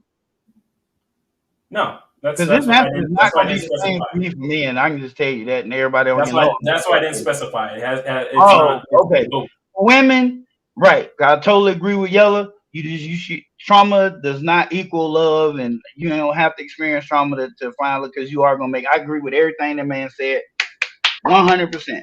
Now, if you have a penis, you had better be a hoe. What? Because if you don't, you're not gonna know. And if you don't know, she's definitely gonna go to the nigga that does. My man, You gotta learn how to. All right, Dr. Seuss. Whip That's what that. I was thinking. You understand me? Or you will be pussy whipped. You understand? You'll fuck around and get that one piece of ass and turn into a simp instantly. Like instantly. As soon as you nut, you just I was at the dealership the other day and I saw a BMW you would look good in. You would look real good in, girl. I just want to tell you I love you from the bottom of my heart. And cause you up here love bombing this motherfucker because you just don't know how to talk to a woman. Like you have to learn different women. You have to learn different styles of women. You have to learn what you look for in a woman. So you need experience. You need sexual experience. You need experience with game. I ain't saying you gotta, smash everybody that you get with. But if we do go after you, that is our first thought. Because here, and now follow me on this. If dudes don't experience this whole phase, and Yella, you can attest to this. When we see a woman, the first thing that comes through our mind is, boy, I bet she got some good pussy. God damn. Especially if we ain't never seen her before. The second thing that comes to us, we start looking at her specific physical characteristics. Man, I bet we have a pretty goddamn baby with her, boy. And all of this shit is biological. Like, I'm serious. And then she says hello. And it's over with. It's over with at that point. And until now, depending on how she carries herself, we're going to categorize her on how we're going to approach her. So she look like she might be selling some shit. We're going to approach her like she got the sign up and it's open and she's on duty.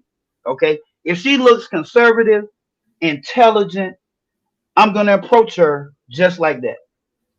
And if she look like she, I'm just saying, I might go I'm just playing, I ain't going to do that. But anyway, all I'm saying is dudes, they need to go through that. You need to experience heartbreak so you understand the magnitude for which you can affect a woman.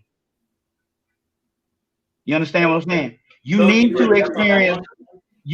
to experience heartbreak for you to know what the fuck it feels like. You understand? Because see, look at this. We have all these physical things that are attaching us to y'all. You understand? But a woman is 100% emotionally attached to you. Most times, I ain't talking about them anomalies who this bitch ain't never been attached to nobody because she probably traumatic as shit. Anyway, but I'm talking about a normal, typically developing woman, or she wouldn't have fucked you. Like she in a relationship with you, there's an emotional connection, but you ain't all the way there yet. We say we are, because we'll throw I love you out in the fucking heartbeat, and that's not what that is. You know what I'm saying? You still have an ulterior motive behind that. But she means that shit. If she tell you, she mean it. Most of the time. Not all the time, most of the time. But still, follow me, right? You need to understand what you're about to do and the decision you're about to make, exactly how the fuck is going to affect her. Because when you get your heart broke and you know you were finally emotionally invested, then you will understand more about your decision making. That's why you need to be a hoe. You don't need all this curiosity coming in no fucking relationship. You don't. 21, 22, nigga, you ain't smashed enough yet. You haven't. You haven't dated around enough. You've not been enough. You just not. You just haven't. You need that experience because when you start seeing exotic women and all these different women, of all you know is strawberry women over here. What happens when you fucking start seeing chocolate, vanilla, butter pecan, all them other motherfuckers with all these different characteristics? You like, damn, that bitch got green and blue. One eye green, one eye blue. It's kind of scary, but I want to fuck. I bet she got some good pussy. I wonder. And then she give you some play. But you got a whole wife at home. A whole wife. Because you didn't listen. Now what you gonna do? Clock's ticking. And she feeling your ass. She willing to give you some ass right now. What you gonna do? You'll have one simp in the crowd say, "Oh, go home to my wife." You're a goddamn lie. You gonna go get a room. That's where the fuck you gonna go. You gonna go get a fucking room. I know it. Yella know it. Clement know it. Nigga, you smashing. Hold on. So then you're just saying that men are slaves to their sexual desire. Is that what you're Hell saying? no. But how many men you know be turning down goddamn good looking women? Oh, no. I'm married. Look, got the ring and everything. Tell me. I would say that what, 50%? There are some guys out there. Just like there are some out there that aren't like that many right there. Ask the damn women how many they take. And God help them brothers. Because if you out here, first of all, you ain't turning down as a man, you're not turning down no action. You ain't. Not you know what I'm saying? You just not. She ain't gotta be bad. She could be like, and she'd be like, and you'd be like, bro, if a whole priest can't even turn down a little boy, what makes you think a nigga out here free gonna turn down a woman? I think if a man gives himself some standards, he's just not going to just smash anything left and right. Oh, we ain't talking about anything. We talking about that one. Okay, if you're talking dime, if we're talking a dime, then yeah, I ain't no man turning down no dime, man. Come on, man. It ain't gotta be a dime. You ain't turning down a dime, but it ain't gotta be. Nigga, we cheat down. She still has to hit that level. I think that's the fucking problem with men right now, man. Yeah, we cheat down. We don't cheat up. Women cheat up. Because they looking for the connection of the long term. We cheat down because we don't want this motherfucker no way. Do you think any guy can actually? Do you think men would actually do themselves a service by learning from that? No. Nope. That's how we are. No, and we not, because that's the thing about it. And I kind of want to go back and add more on what John's saying. Like, men probably do need the whole phase of heartbreak. Because one, you don't want to take no rookie. You don't want to take no rookie moves to your wife. You're gonna get cheated on in like 5 years.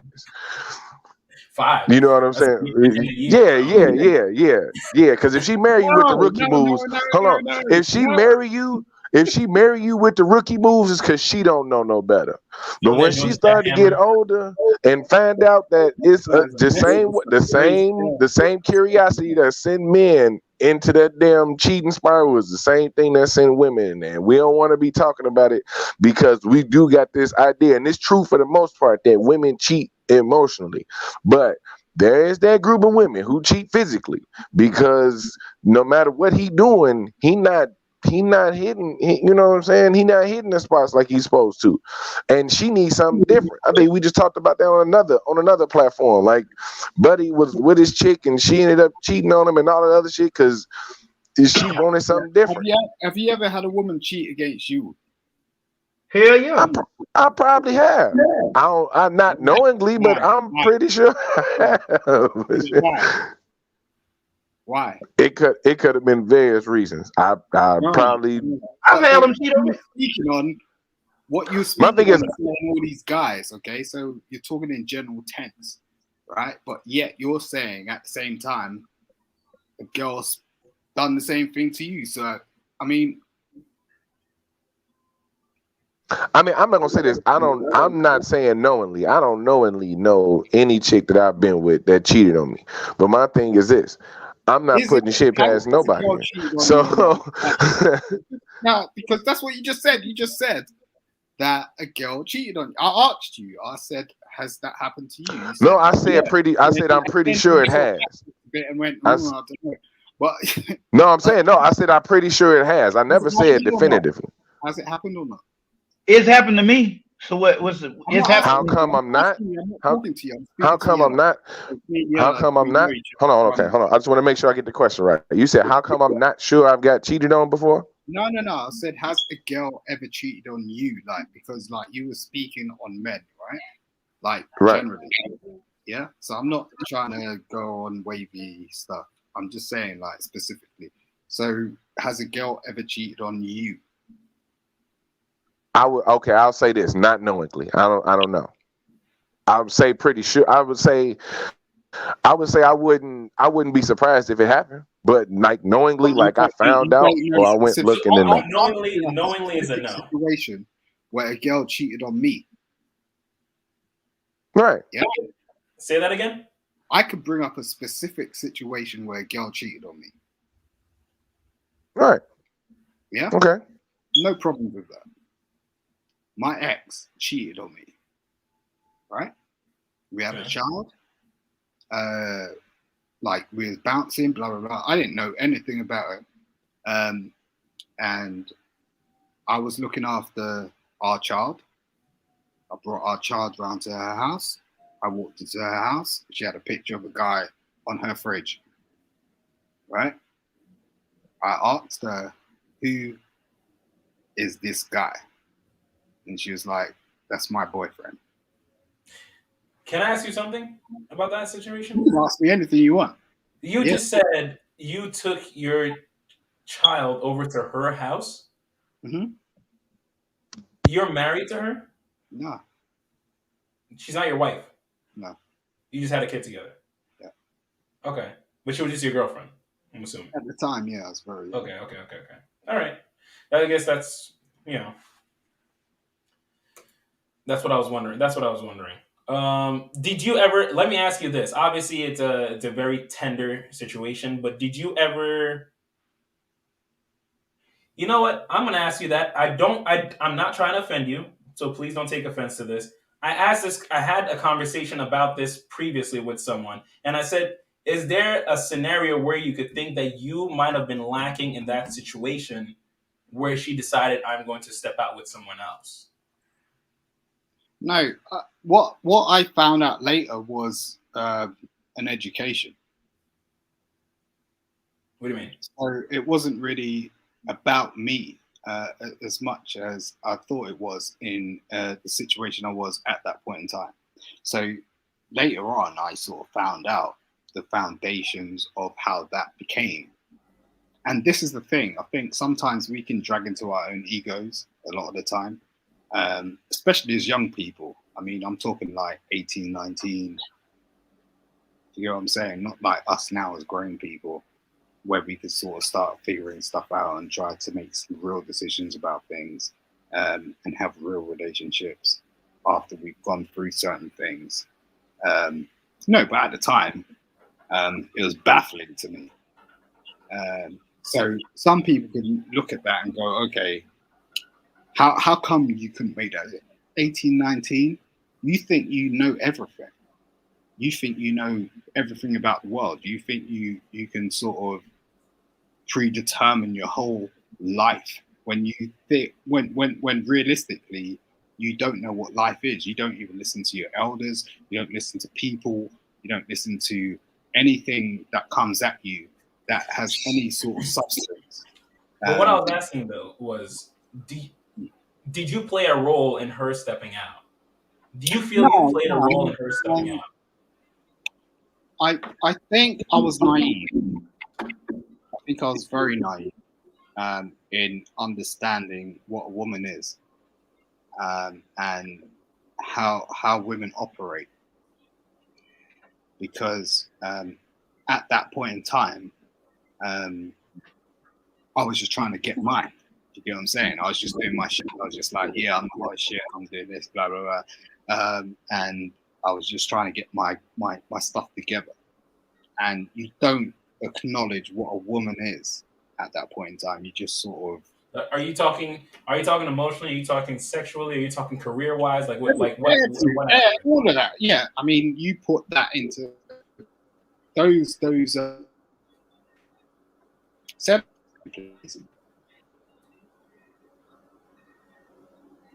You said that again. You broke up. You broke up a little bit. I don't know if that was me or if that was you, but I think you broke out a little bit. But go for it. Say that again. I think it was everybody. What was your question again? So I think obviously, you know, it ripples into, I think if someone cheats, there was some aspect of the relationship, a specific point in the relationship that was not, they felt they weren't being fulfilled in.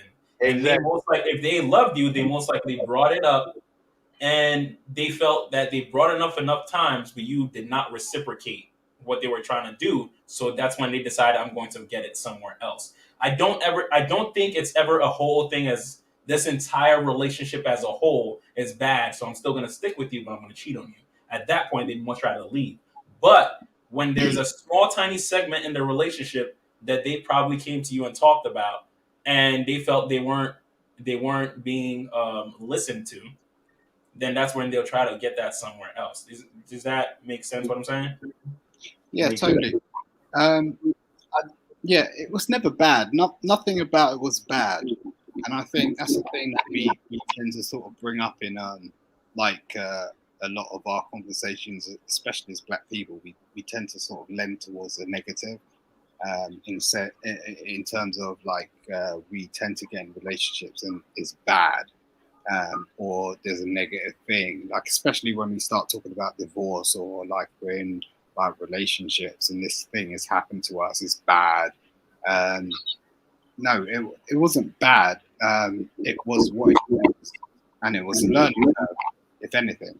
There was no conversation at that point in time. We were so young, we didn't really understand anything.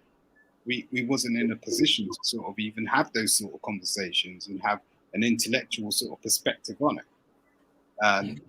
We can turn around as adults now, grown up. Yeah, that's what I was going to add. That was going to be my next question. And sort of, have introspective conversations about things where, 10, 20 years ago, who could have thought it? I'm not going to expect a 4-year-old to talk to me like a 10-year-old. I'm not going to expect a 10-year-old to speak to me like a 20-year-old. You've got to understand how to speak to them. So looking back at it, obviously both of us, we were just in the position we were in, and we live and learn. We live and learn, and that's what we can do until we get to a point where we don't make those mistakes anymore. But it's just an example. It's just an anecdotal thing. I was just sort of like interested. No, I mean, listen. Honestly, it's not anecdotal because John has brought up his scenario and situation once before, and his life experience once before, and people can learn from that. That's the whole entire idea. Listen, we're having introspective conversations, but a lot of this people can learn from that. Like the whole idea that young guys nowadays aren't taught like, hey, listen, don't try to stick to one. You need to experience as many as possible, because this is what women want. Women want a man with experience. They don't give a shit if you can love them and be bad in bed, and they'll still love you, but they just don't want to have sex with you. It's just the reality of it. It is what it is. So I think having conversations like this is still good. Talking about your experiences is still good, because for guys that haven't been through that, it can help them. And for guys that have went through that, they can see a similar face that they can relate to. I agree. I totally agree. I think, I keep coming back to the fact that we're totally in an age where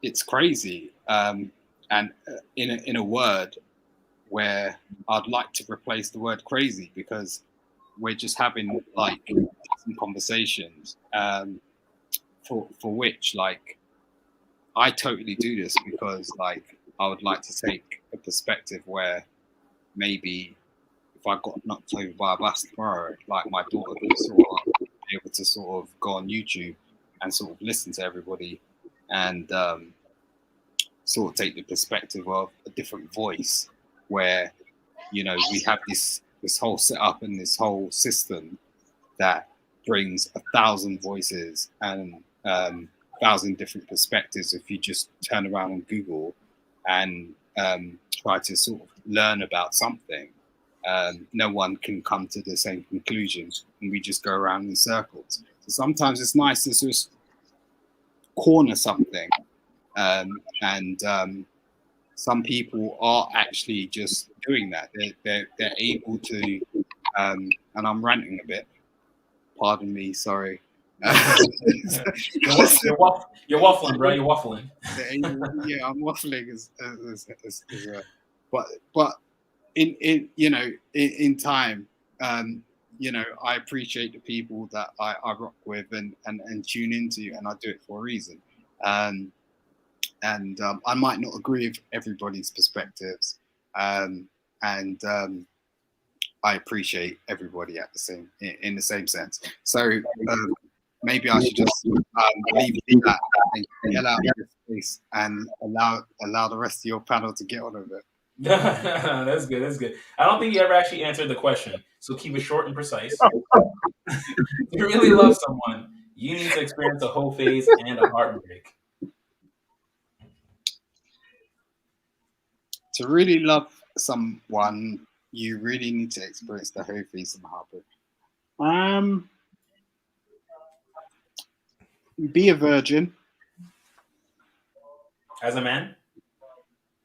Yeah, as a woman, as a man, be a virgin. That's the point. If you're, yeah, I mean, what's it? I'm laughing at you, Simon. I'm laughing at the look on that your face because she looked up at the top of them glasses. She was like, "What do you think?" He said, "What?" She had the glasses on like this, and she was like, I don't know. I mean, how much do you get out of Yella hopped back on camera. That's how serious it was. He said, "Be a what?" What? How much do you get out of that, Twinkle? I don't know. Do you get what I'm saying? That's a real poignant question. I mean, that's a real. Really, I don't know. It wouldn't have made the slightest bit of difference if I'd have just met my wife, because, you know, I got my exes sort of banging on my phone, you know, trying to call me up. I had a date the other day with one of my exes. I racked up a fucking bill and I regretted it. It's just like, no, it's just like, sometimes you just got to stick to the nature of the word, and drill into that, and the discipline of it is the hardest thing. It's like just sticking to the poignant sort of message. But we don't necessarily have those people around us when we're young and as people, and it's hard. You get what I'm saying? But at the same time, it's soft if we were to be able to have those people around us. If I had Yellow when I was around 18, he would have probably drilled some shit into me that I would have just went, look, put that fucking shit down. You get what I'm saying? Because he, you know, same with you, like, you know, KQ. At the same time, everybody's got something to put forward. It's just the fact of the matter is we're just at the beginning of the road, like, and we can't really detract from that right now. We can't really do much from it now. To reiterate, you think it's better if both come in on a clean slate? I would be a virgin tomorrow if I could. It wouldn't make the slightest bit of difference, because the time I spent with my wife was the time I spent with my wife, and I could have been a virgin when I met her. Everything that detracted from that before was bullshit. I learned a lot, but it didn't really detract from anything. It was the time I spent with her was the most poignant time I spent in my whole entire life. When you meet the person you're gonna meet, stick with that person. Don't detract. Like, all this sort of dating stuff make sure you know what you're doing. Get some counsel. Have people around you. If you don't have people around you, go to some counseling or something. If you're going to get into some heavy artillery relationship, just make sure that you're built for that. Because marriage is marriage, and that's most, you're going to learn the most from marriage more than anything. At the end of the day, I mean, like that's what we live for. People are the most important thing. Every time I have conversations with people, whether it's online or offline, like doing my job, just talking to people I know on the phone, I think people is everything. Oh, let me get Chris. You were agreeing. Yeah, I agree. Especially with getting counsel for dating. You should date with intention, with strategy. I think I don't really understand the whole phase for men. I get it. I understand what you guys mean. I think that it really only makes sense if the woman also had one, so she has something to compare it to. But I think if the woman's coming in as a virgin, I don't really think it matters, unless the man has extreme lack of discipline. But I do think that discipline is something that you train over time, and if you have the right counsel, I think that is definitely possible. Like I think there are lots of men that watch their father with their mom for 30 years, their grandfather for many years. So I think it's definitely possible, and I think that it's okay to aim for that. And your experience comes from dating and socializing with women. But I definitely don't understand why it can't be a goal for both sexes. Go ahead, John. So I understand the whole virgin concept because you have nothing to compare each other to. His is the biggest you've ever had. It's the only one. Hers is this and that and the only one. All right, great. Okay. But my thing is this, Chris, will you elaborate a little bit more on the woman being a virgin? Because I'm gonna make you understand this whole phase. It's a good phase. It's a good thing. Will you elaborate when you said unless the woman can have something to compare it to? So why can't a hoish man be paired with a virgin? No, he can't. He can't. I was saying that I would understand your reasoning if the woman has experience too, because most likely she's had good sex, But I'm not saying they can't be paired. They can definitely be paired. That happens all the time. What if the woman haven't and she don't have nothing to compare it to? But the man has. Yeah, a lot. Yeah, that's perfectly fine. Yeah, that's perfectly fine. I think that works too. What's the virgin? What's that? Hold on, Simon. Go ahead, Chris. Go ahead, Chris. Oh, you're gonna ask me a follow-up question. What was your question? Okay, so I'm still okay. So if you said unless the woman has, like, why does she need to have something to compare it to? She doesn't need to. She does not have anything to compare it to. Your reasoning makes sense the most to me if the woman also has that experience. So it's not unless, like it's not either or. Okay. I'm saying it makes sense because it's like if the man doesn't, if he's a virgin and she's not, then I can see how that may get a little rocky, where she's maybe had better sex and then compares him, and he may have some like confidence issues or whatever. Like it makes sense to me what you're saying for him to have more experience if she also has more experience, so they can, But what if she has no experience and he has all the experience? How good? I think that's fine. I think from what I've heard, a lot of men don't mind. They like, they don't mind it at all. And she just learn. Yeah. Yeah. If he has all the experience and she doesn't really have any. Yeah. It's gonna be good. I think the man prefers it. I don't really think the woman really cares. That's the way it's actually should. That's the way it was actually, men need practice. Women don't need no practice. Well, my point is I don't think that men always need it. That's my point. I think what men really need is discipline. That's what I think they need. Nah, But I you think know, that if she's a virgin, I don't think that he has to have experience. Experience, Sexual experience. Sexual experience. experience. It's not also sexually though. The experience is not I also mean, sexually. It's social just experience. understanding, Yeah. like the different swings and moods of a woman. Like that's more what the guy needs to understand. He needs to learn like when she's up here, you need to learn to kind of calm her down here. You mean when she's not talking to you, there's ways for you to figure that out without saying, "Hey, baby, what's wrong?" Because she's gonna say nothing. And that experience, I think, makes sense. I'm talking about sexual experience, particularly. Okay. I don't think that's necessary. I'm gonna always say it is. It's not necessary if she's a virgin. If good luck finding that unicorn. Now, if she is, which most likely you won't. So since we know that the chances of you finding a girl that's a real virgin are slim and none, you better be fucking. That's all. Yeah, I'm that's telling my point. I agree. That's my point. If she's a virgin, it's not necessary.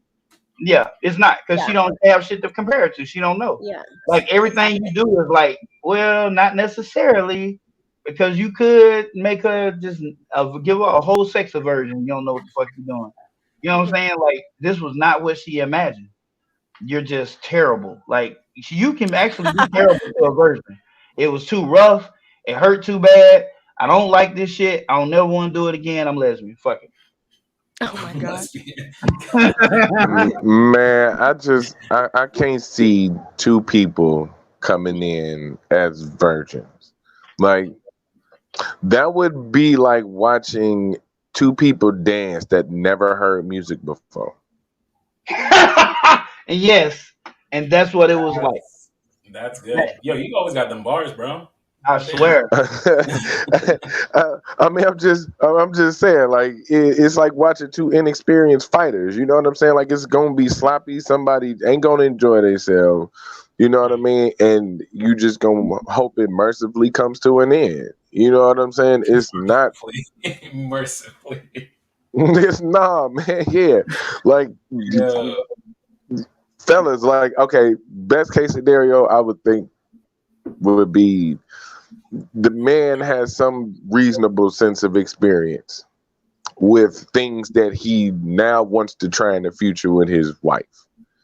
His woman would have somewhat of experience to know what she's like, to know what she likes. And she's not just coming in with the possibility of being disappointed from the first day. Because damn, as a man, like as a man, we can make it work. You know what I'm saying? But as a woman, like just imagine, like as a woman, imagine you sitting at you sitting at wherever you at. This dude come up to you, he check every box, all of this. Y'all date for 2 years, y'all get married, go off on the honeymoon. It's all nice. You got pictures all up on the socials now. Y'all chilling, all this other shit, and y'all go to consummate the marriage, and it's the wackest shit you could have ever thought you would have gotten in your life. Now you're gonna spend every day regretting that decision. Not if you seek counsel. I feel like we also forget that there are professionals in that realm as well. It doesn't have to be the end. You know who is the professional? No, there are sex therapists. There are sex professionals. Man, look, okay. Look, a lot of people need, even people who are experienced, ain't nothing need help as well. Because everybody is different. Yeah, so but you can't do nothing about bad dick. Yeah, can't fix bad dick. Can't fix bad dick. Just call it what it is. Money, a bank account. That's the only thing I can see to fix bad dick. Yeah, it's not true. It depends on what about the dick is bad. The stroke. That's the only thing that can be about the dick is wrong. The fucking stroke. A dick is a dick is a dick. No, I'm so happy that you have so many dicks that you know what could be wrong with a dick. That's so terrible. That sounds wonderful that you've had dick so much that you know what could be wrong with the dick. That's terrible. So how does the dick move, Danielle? Does it move by its fucking self? No, it calls a stroke is not the only thing that could be wrong with the dick. Yeah, a stroke is not the only thing. How many dicks have you had? Thank you. Come on. I ain't had that. I got one. I carry that motherfucker But you around don't for 47 years. experience what I it is think I to know a little bit get about that motherfucker.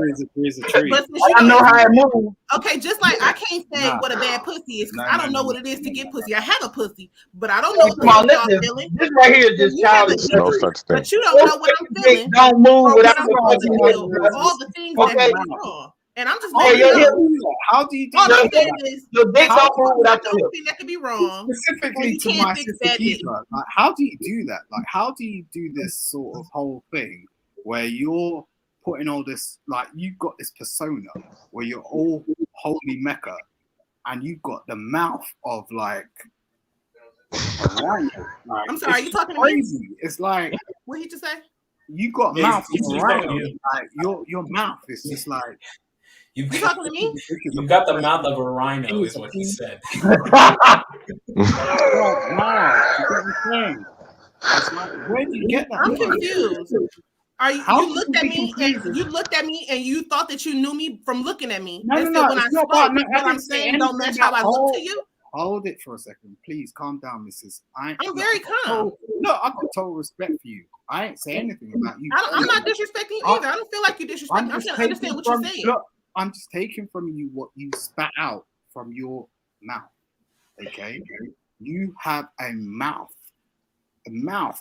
where you're going p p p d d d, and you've got something over your, you got a veil. Okay? So that's what I said. So when you look at me, No, you have something you think I'm supposed to be like, and when I open my mouth, it's different. Look, I ain't debating with you, like in that sort of sense. I'm just talking to you, like in a very calm manner, right? I'm just talking to you.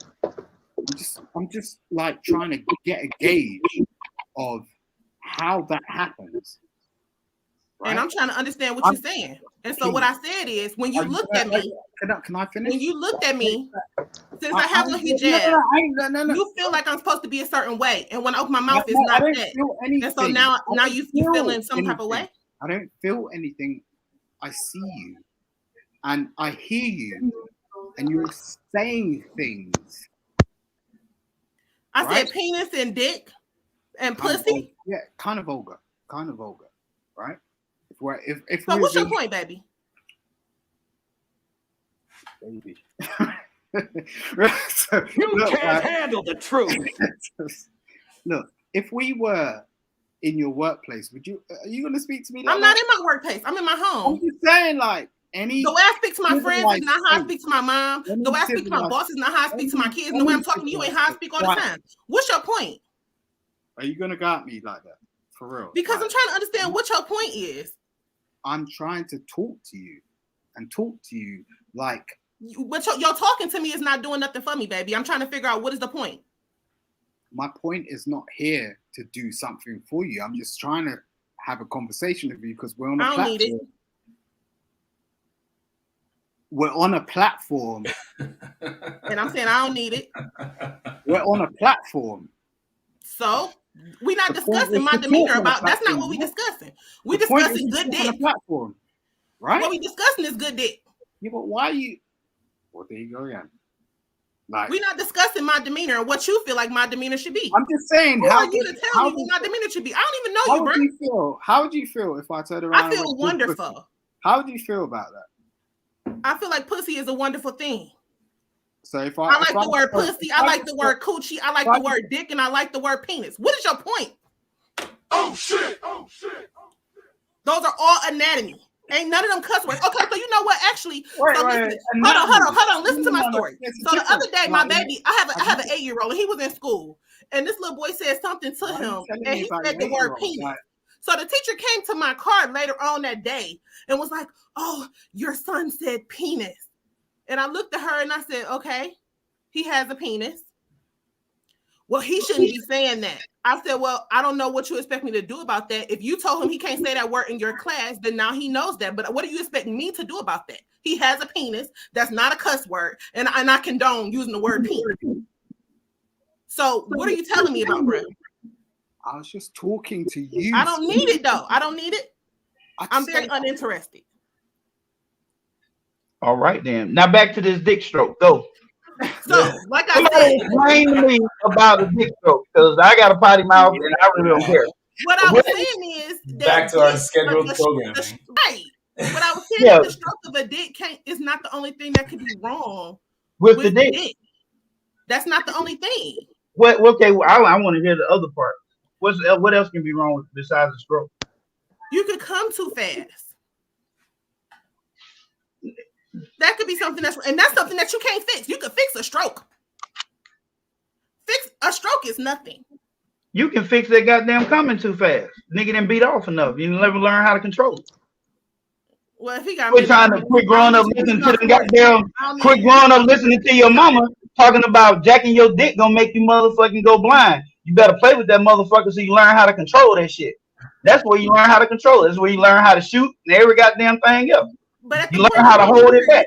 But at the point of getting married, that's what you're supposed to do then? You're supposed to jack off more to fix that tiny? With a dick that's tiny, bro. If you got problems, tiny. You said that you can fix tiny. And you saying that you're supposed to jack off more when you're a kid. So I said, but you're an adult now and you're married.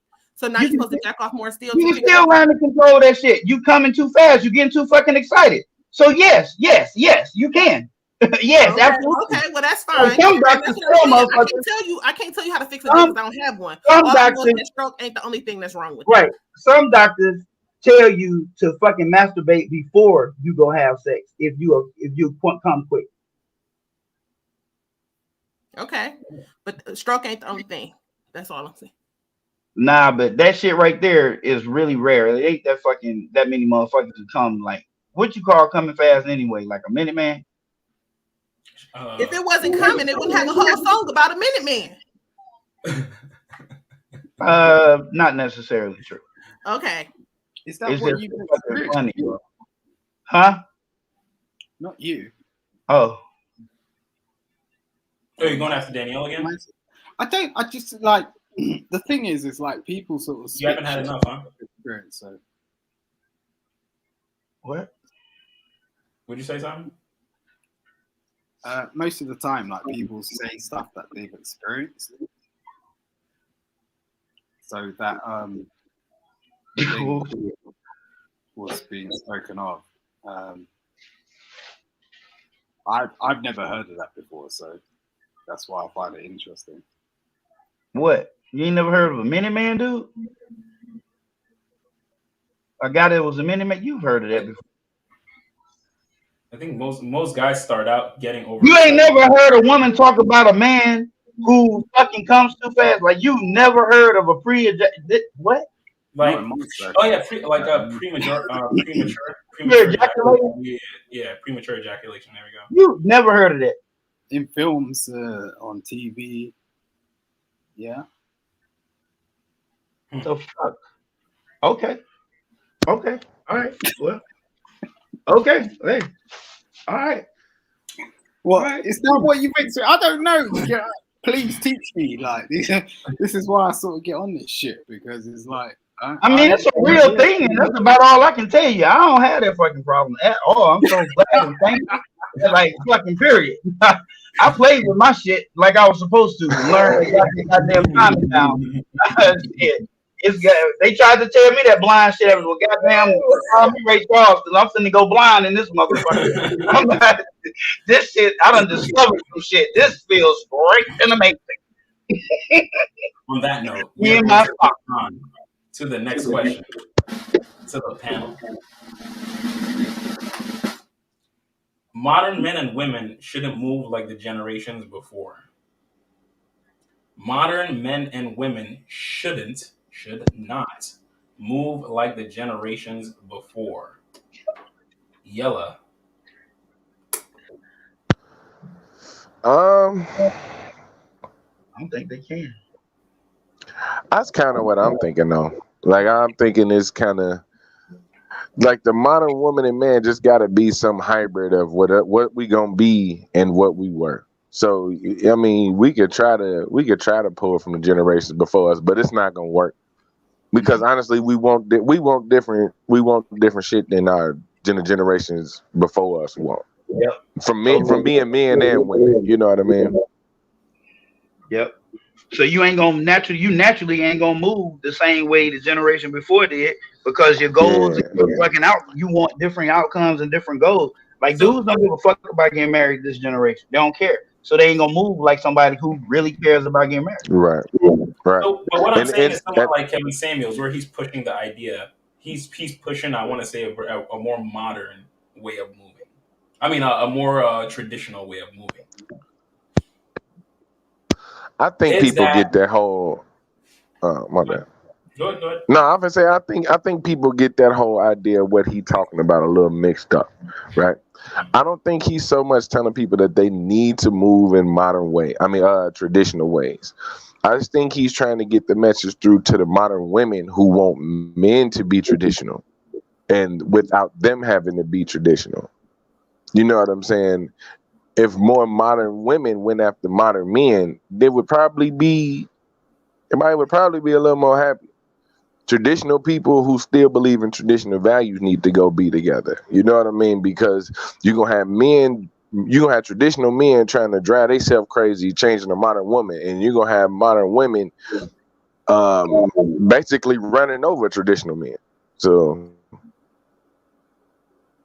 go ahead, John. To kind of piggyback off of the route, I like the way that Yellow going with this. So it depends. And with the whole camera, because I feel what Yella's saying about the way Kevin Samuels might put this or might be, alluding to. If you can't be embraced completely in the modern way and then decide you want a traditional thing, such as marriage, because marriage, the tradition ain't changed. There ain't no fucking accepted model of a modern marriage. It's in the works. But it's not accepted by the masses. It's still a man. I fucked up just then. It's still two people. All right. It's still two people married. Okay. Oh, it's still two people married in the house and all the other things that's traditional, right? So not 3 or 4, not 5 or 6. It's in the works, but not quite yet, right? So you can't move like that.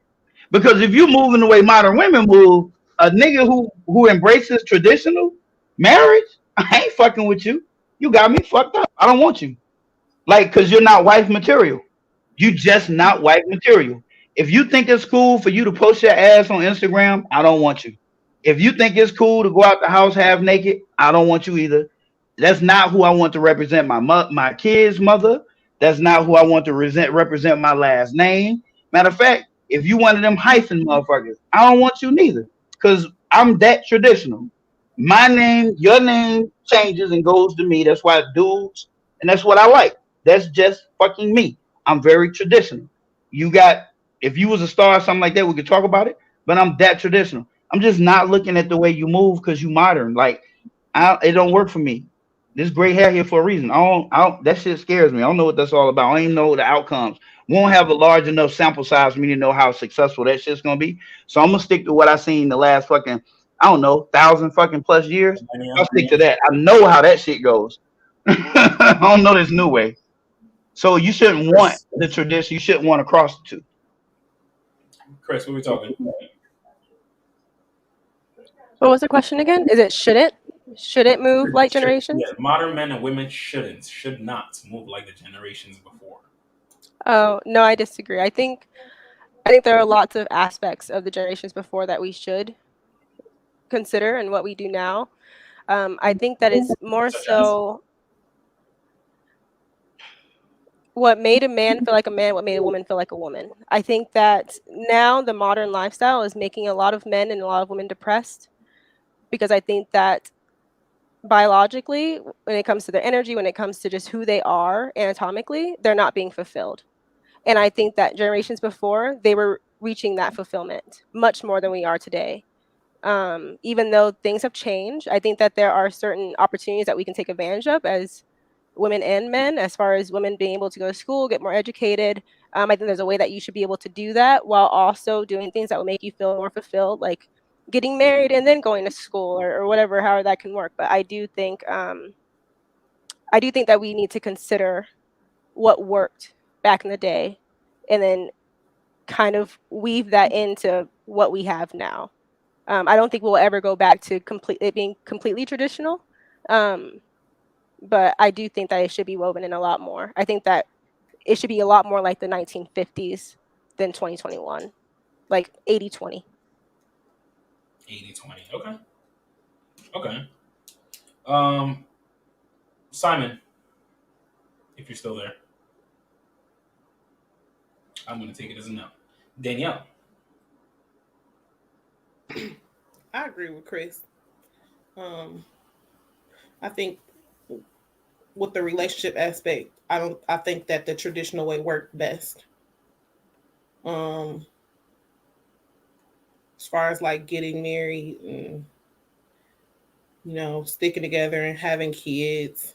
So getting married young and the guy trying to be the head of house and take care of everything. Even if she's working part-time. She's, Yeah, I don't think anything is wrong with any of that. I think that is perfectly fine. If he makes enough to actually support you guys in how you guys are living, why not? If his income can meet the goals that you guys have, then I think it's perfectly fine. I think that working part-time is good because you don't want to just lose yourself and be depressed just in a house talking to kids all day. Unless you're blessed enough to have a family that has women that have children, so then that you can be around adults in another way. You know what I mean? But you need that adult interaction. You can't just be with just your kids. That brings depression and isolation. So I think that is perfectly fine. I think what we shouldn't carry on is like our the social aspects, like when it comes to like race relations and things like that. I think that the closed-mindedness of like accepting different lifestyles, different cultures, different races, and then even just pigeonholing yourself and feeling like you can't do this or you won't be accepted doing that because that'll keep you there. You got to free your mind to be actually free. See, when I asked this question, oh, Simon, you're back. Maybe, guess not. When I posed this question, all I was thinking was a lot of those generations did end up in divorce, didn't they?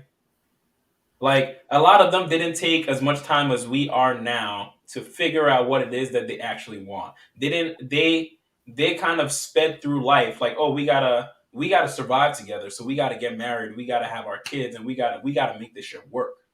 Mm-hmm. And then finally, when there's time to breathe, when the kids are out of the house, they realize like, I don't like this motherfucker that I've been with this whole time. Divorce. You know what I'm saying? Like, so me personally, I think the way in which we're moving now, obviously, things have not moved this way in generations. But we can also see that the generations prior, a lot of them aren't sticking together. There's a small majority of them that are still together now, isn't it? They didn't stick together, but we're not getting together much at all. We're not getting together much at all. And the ones that get together, we still not staying together because divorce rates are still very high. So we think we know each other. Divorce rates aren't our generation. Divorce rates were the generations before. That's because we're not getting married. We're not getting. I think that. Okay, so what I'm saying is, I think that's the next natural progression, which is we're figuring out what we want a little bit more. Obviously, that comes with a little bit more trauma now because we are experiencing much more of life, and experience brings trauma. It brings failure. We're coming to each other a little bit more hardened, and now I think we got to learn to love each other with all the imperfections that we've built up. Placed on each other. Placed on each other, but we built up just through living life. What is that we placed on each other? Because if you're heterosexual, it was a woman. It might not have been a me, but it was another woman. Okay. And I saw this guy. It was a little short video, and he was saying that dating don't work because what we actually doing is conditioning ourselves to say no and to run away. I didn't like her good enough. Nope. I didn't like him good enough. Nope, I didn't. But if you just get married and you can learn what you like in that marriage. And if y'all are the same and what those people needed previously was counsel. I think that you can get married young and y'all can learn and grow with each other And if you have a village, they can come and take your kids so you can have date night, because that's when you're getting to know each other and getting to learn. You can do all those things married. You just have to put in that time and that effort. And I think that will work. And that's what I'm saying. Like, we can take what they did by getting married young and having the kids and everything like that, but we need something new with it. That didn't work all the way, but what we doing ain't working much. I don't think we've had enough time to see that yet. I think it's also important to consider when they're getting divorced, because the main reason for why a lot of people get married is for the children. And well, I'm not gonna say the main reason, but when I was listening to Dr. Jordan Peterson, that's what he was saying, is that the main reason why we get married is for children. Well, the And so if they're good for child rearing. Yes. And so we're looking at past generations, and they're sticking it through until their children are older and they get divorced, after 20, 25 years of marriage. Is that still more successful than what we're seeing now, where we're seeing a single motherhood rate at 70+%? Would we rather get divorced after 25 years or raise 2 children in 2 different homes? I think the first one makes more sense. Even if it's bound to fail, I'd rather raise children in a with somebody that I chose, even if it means I'm only happy with that person for 20 years. Okay, that makes sense. That definitely makes sense. Yeah, I can't argue that. Just because the way the modern life is moving right now, yes, there are plus. I mean, I would say now we as a generation aren't getting divorced as much, but we're also not getting married as much. We're not coupling as much. And I think we're not giving each other as much grace. No, that's all right. We're not giving each other as much grace as I would say people did back then. Because back then, men were willing to marry stepmothers. Stepmothers were like 4 or 5 kids. But now, you're pregnant? Nah, fuck out of here. You got a kid? No. You got 2? You're buy dog, die alone. You know what I mean? Like, that's just it. That's the narrative right now. And I think we're also fighting very hard to try to find every flaw in the other party. Like, we're really working hard to find flaws in every other party, as opposed to trying to see what we can actually make work between each other. Or what's wrong with themselves? Yeah, people aren't really even looking at judging somebody else and you tell them you fucked up. Yeah. But Simon, I don't think we got you in this yet. Modern men and women shouldn't move like the generations before. Should not move like the generations before. I should have changed that. Yeah, I just think we're too quick to find flaws in each other. We're too quick to look to the past and say that's a mark.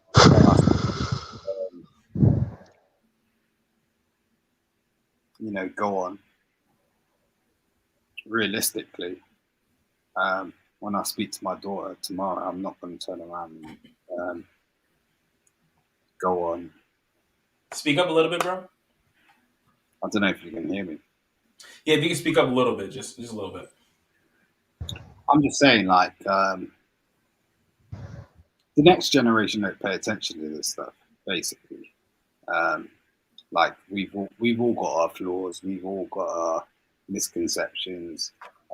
We're educated to a certain we're educated to a certain point. But are we paying attention to the next generation? We can have these conversations, and they're all meaningful. At this point, we've just got to pay attention to each other and take our own gratitudes and points. Like, in terms of, like, I'm on this panel, like, I see beautiful Black people, and I want to drive them forward. And in saying that, if they want to go forward, can you hear me? Yeah, you can make some great points, but you're talking in slow motion, bro. Like you got maybe I'm in London, so I don't know, like, how you're seeing me or whatever's going on. Yeah, nah. Talk freely, bro. You're good. Your connection is good. So yeah. I don't know. I'm just saying, like, I just think like the point would be to make the connection, and drive forward. Okay. If I had 2 seconds. Okay. I want to pose this question to the panel. A while back, I was watching a video, and this lady was explaining about how she has young sons, and one of the hardest struggle that she's having right now is she wants to raise her sons to be very like respective of women and different genders and how different pronouns. And she says like her son is already 5, and she can see the frustration that the son is having, and even just moving around in their daily life. Is there a better way for her to approach this? Yep. Wait. I know where you're gonna go with it. Danielle. Yeah, truth. Yeah, start there. Danielle. Huh? So how she is approaching raising her son, trying to make sure that like he's respectful of women, he's respecting of different genders, he's very respectful to everyone. And she sees that by he's already like 5 years old right now. She sees he's already getting weighed down and stressed out by all of that, having to like balance. I got to make sure I don't offend this person. I got to make sure this. So, what do you think of that? I think she's quit lying to that little boy. In all these pronouns. Stop mixing that little boy. He got more sense than she do. And that's why he frustrated. He like, what is you talking about? That ain't it. This is it, mama. Can you come back to this? Because this what it is. You can be respectful to people. But you ain't got to accept all them lies. Quit lying to him. Oh, Abbott and Costello type shit. Who's on first? What's on second? I don't know who's on third. I don't know who's on third. You know what I'm saying? He on first, she on second, and it's 2 of them motherfuckers, so they is on third. Now, one of them is they. One of them is they. Don't mix it up. Okay? The other's not they, so they'll be offended if you call them they. They shouldn't be offended if I call them what God made them. Which is whatever I look and see. Oh, but they will. I'm gonna need you to give me a physical characteristic of a they. I need. What does they come out looking like? What is a they? Besides, if it's not gonna be 2 of them, what they was twins? No, it's just one. Okay, you take your hands off today, sir, because it sounds like you got a multiple personality going on in your ass. Today, I'm this. Tomorrow, I'm that. Therefore, I'm they. Hi. Fuck out of here. Miss me with that shit. Yella, what are you saying? No science behind that shit. Let that boy react to what he see, and let them understand that he's only reacting to what he see. I'm not about to adjust his brain until his brain is developed enough to make his own adjustment. Exactly. There shouldn't be any time where you should be adjusting your child's brain. Not to some bullshit like that. Yeah, because you making them go against how they set up. Now, if we grown, that's one thing. If you telling me this what it is, or you know what I mean, if I see what it is, I can respect her. I can respect what you are, because we gotta share this rock, and I figured get along to go along with that shit, because it really ain't no winning. But as far as my kids, I'm gonna let my kids do what my kids do, and you just gonna have to understand that that's where they at. So the same way I have to be accepting of knowing your differences, you gotta understand that that's a child.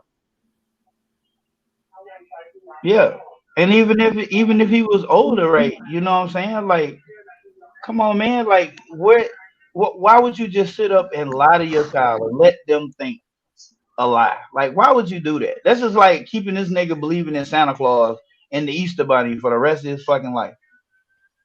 There's no science that supports this feeling. There is science that supports the feeling, but it was removed from the DSM-5, and I'll just leave it there. Chris. Yeah, that's ridiculous.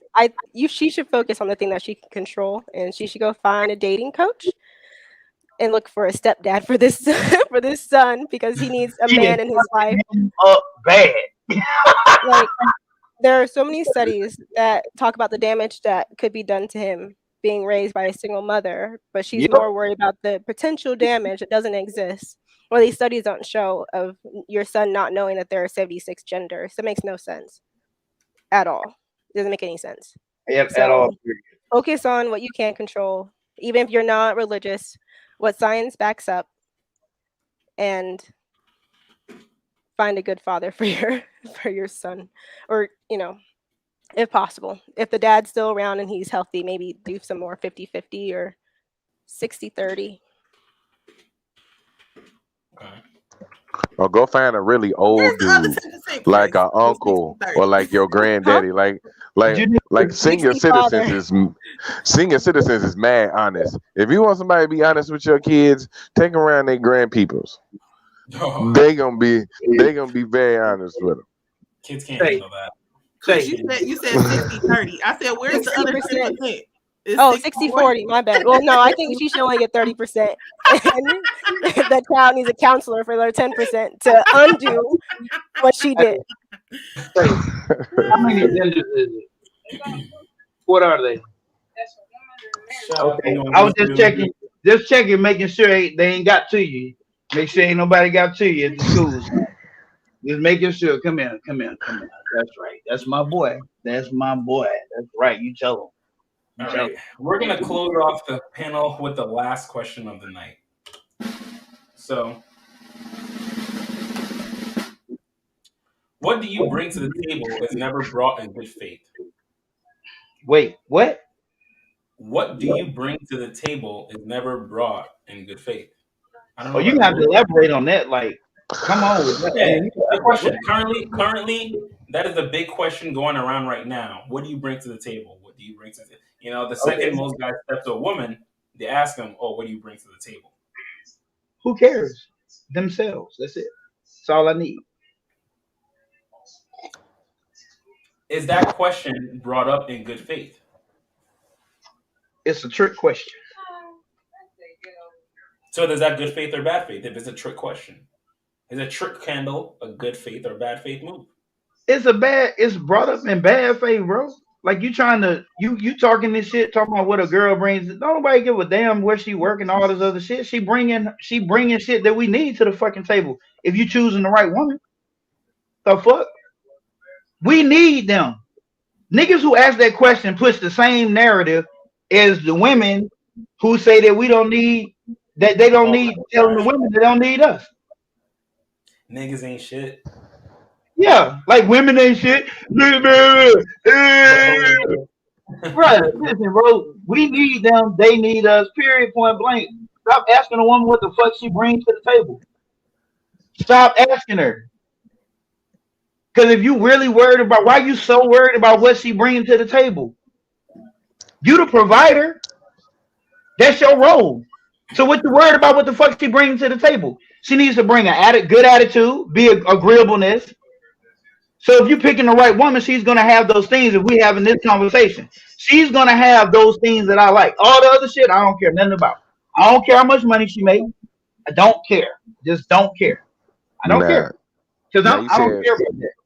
You said what she got to have? A good attitude. You should be dating like this. If we having this conversation with this woman, then all of this is going to be understood. So anything else, I'm not going to ask what she brings to the table. Because I'm going to know by conversating with her on the phone before we schedule our date. And I'm going to kind of get a feel for what kind of woman she is. Then I'm going to learn even more. But then they asking this woman, is this a first date question they asking? Or is this a down the line date question they asking? Most of the time it's asked in a first date kind of thing. First date. So what do you bring to the table? Okay, I got you. You worried about the wrong thing. You need to worry about if she is like when you referring to this, it's a left-handed question because you're referring to it as a financial thing, an education thing, things that don't really matter or shouldn't really matter because you should be able to compensate. You are the provider. Where are we trying to get to? I mean, like,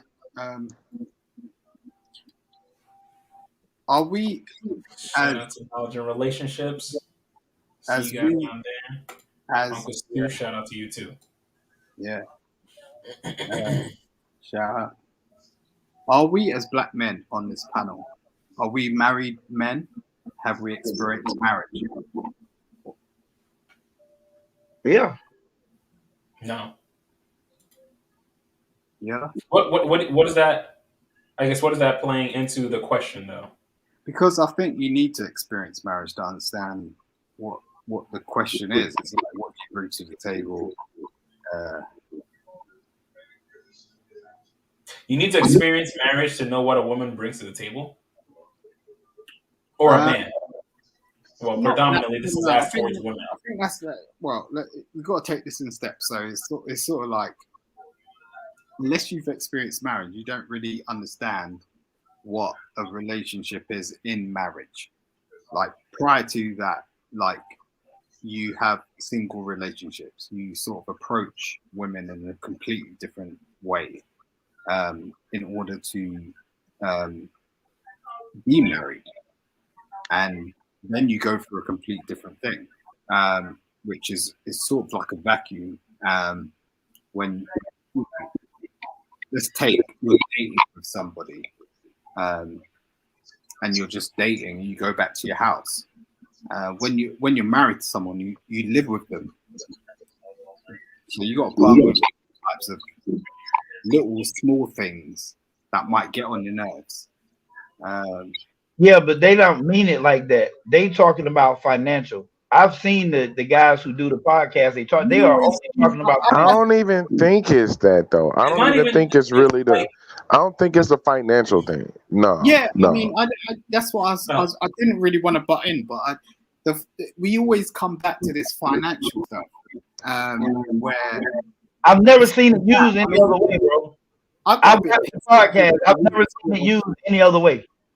No, I think it's more or less, like on a daily, regular basis, and like just little stuff. It's not the financial stuff. Like we can take care of that as men. Like that's not an issue. It's the little things. It's like when you walk in. Let's say like she's using wet wipes, right? And you're using toilet paper. And you keep saying to her, don't use wet wipes, use toilet paper. And then that means that a plumber needs to come by and plug out your whole damn toilet bloody... It's a business issue. It's not... That's where it turns into something else. It's not really like personality, like the person. It's not really about how much like you care about that person. It detracts from it. It's like, how can I live with this person when they're racking up these bills, and versus my emotional love, with this person. So like you have these day-to-day things that you're throwing me off, man. Like, how could you not? So you need a man would want to marry a woman based off of the characteristics that he sees and he finds valuable. So how could you not know that? Like, I get what you're saying. Like, okay, you can't. Like, a man can't really understand what a relationship is until he is married and been through that. Okay, but you still have to see those qualities to like those qualities to say I could see myself in a long-term cohabitation with this person. So you still have to see those and recognize those qualities. It's not like she got a fat ass, so I think I'm gonna try to stick with her as long as I can. Yeah, I mean all that stuff. No, you don't base marriage on if someone's got a fat ass or if you know It helps. in a certain It helps. It helps. You said it helps? Hell yeah, it helps. It's a bonus. Yeah. You It's a good thing to bring to the table. I say that. Please be cool. Are you serious? You really seriously telling me that you're gonna just go with some thought because she's in, you know, she looks that like in a aesthetic way. If you're gonna be in a long-term thing with somebody, you gotta. Are you asking reasonable men would they be with a woman? Would they marry a woman solely on her looks? Abso-fucking-lutely. I will marry a woman solely based on her looks. She could be a complete dingbat. No, I haven't. But I'm telling you what I will do because I know the situation that I will willingly walk in. She can have 0 IQ and the baddest body ever. I'm going. I'm going. Reel me in. I'm with it. She ain't got to think. She can sit there and be pretty. She got to accomplish shit. Please come talk to me in 10 years' time. Please do that. Because and in 10 years' time, when she's still fine as shit, I'm going to be good. This is the whole thing. This is the whole thing. I'm going to be good. Go marry that. Come back, please talk to me in 10 years' time and tell me your experience. Because she dumb. She don't got no ambition. She ain't gonna do nothing. She don't want no money. She don't want to make nothing of herself. The only thing she want to do is be my wife, and I'm cool with that. That's the only thing she want to do. She wake up day in and day out and be like, I'm gonna be his wife, and I'm gonna be like, that's my wife with her dumb ass, and she look good as hell. Period. Point blank. Period. Point blank. Is she bad? She bad with a fat ass, bro. Quit playing. We putting too much emphasis into this. Let's be honest. I really appreciate it. I really would love to see what happens in 10 years' time. Please. Y'all make about 8 goddamn kids. That's what happened in 10 years' time. We gonna have about 10 kids, and she's still gonna be one every day, goddamn. Because all she gonna know is beat my wife. That's it. It's just nah. It's just like look. If that's your preference, fine. You get what I'm saying? And I respect you, brother. I'm just saying, please connect with me in 10 years. We gonna listen. Hold on. Clement, you know you done heard that same speech from me on previous podcasts, just like that. Said it just like that. Okay. In all honesty, though, listen. Realistically, though, and this you want someone that you're attracted to. Like, how is that? I don't think that's an outrageous thing. Men are visual. Period. We ain't trying to connect. We learn to be emotional, nigga. If you're a 7 and you go with a 2, but she got a banging personality. Fuck that. How many times are you gonna treat? You are gonna treat her like garbage, bro. That is the worst situation for her to be in. You're not gonna respect her. You're not gonna like you. You got to be with someone that you admire. You enjoy looking at, and they enjoy keeping themselves that way just because they enjoy you looking at them. I know, but what people detract from is like, look, I'm telling you, like every single woman I've been with has been a fucking 9. Like she's been on top. Like she's banging. Stop the cat. Well, I'll provide you.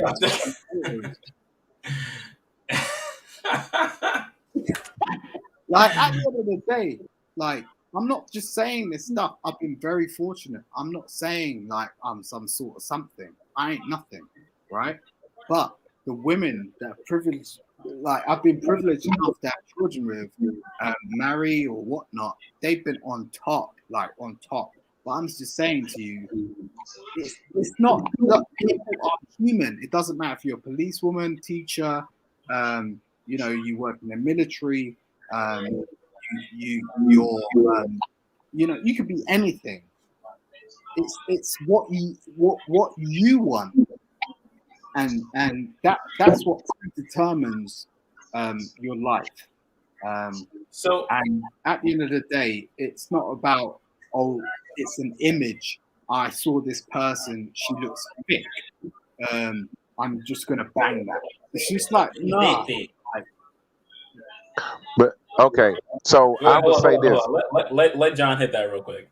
Okay, go ahead. Yeah. Yellow. I got us, bro. I got us. Because me and you, nigga, we're here. This is kind of what he said was kind of what I meant. Like the question is cute, you know what I'm saying? But, bro, listen, the reality of this shit is this. We give a fuck about what they look like. Oh, my mama, we give a fuck about what they look like. That's why I don't know why they trying to put these big ass girls on these fucking social medias and talking about some girl, do you, and you got niggas capping like a motherfucker in them comments, bro. And you ask them a simple question, would you date her? Fuck no. I'm trying to make them feel better.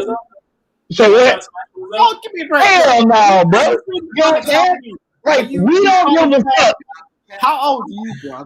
Like, are you 37 on these Instagram pages and try and slide into one of these girls' DMs and they're gonna fucking react to you? Are you being real? Like we give a ask fuck. me, do I care? Yeah, I was gonna say that's a better question. But ask me, do I care? You're sort of banging with them girls. It's like, what? Are you ask me, do I care, bro? I lived in Germany. You understand? I don't fuck so many women. It's insane. I don't care nothing about them thoughts on Instagram. I ain't miss shit. You understand? You talking about a nigga who gets pussy. You understand? I get mad pussy. A whole bunch. You understand what I'm telling you? You are whipping at the wrong one. I'm a complete fucking Mac with a silver tongue. You understand? I'll make a motherfucker who married wish he never fucking got married and then divorce his ass that night.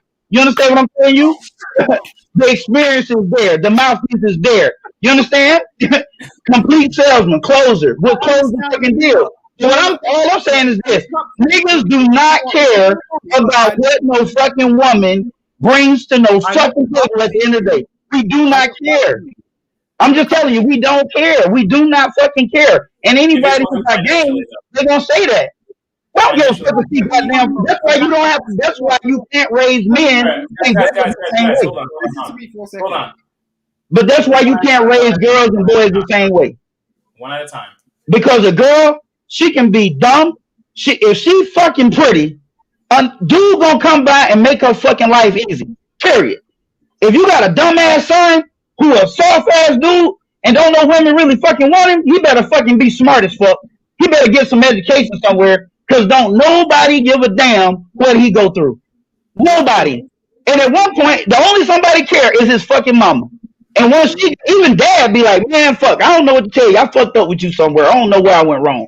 But here's what it is, son. Let's go get a drink. And that's about the best you're going to get from dad. You feel me? Nobody cares. But a girl, man, a girl can be saved like a motherfucker, boy. Even mediocre girls, damn, a 5 can get saved by somebody.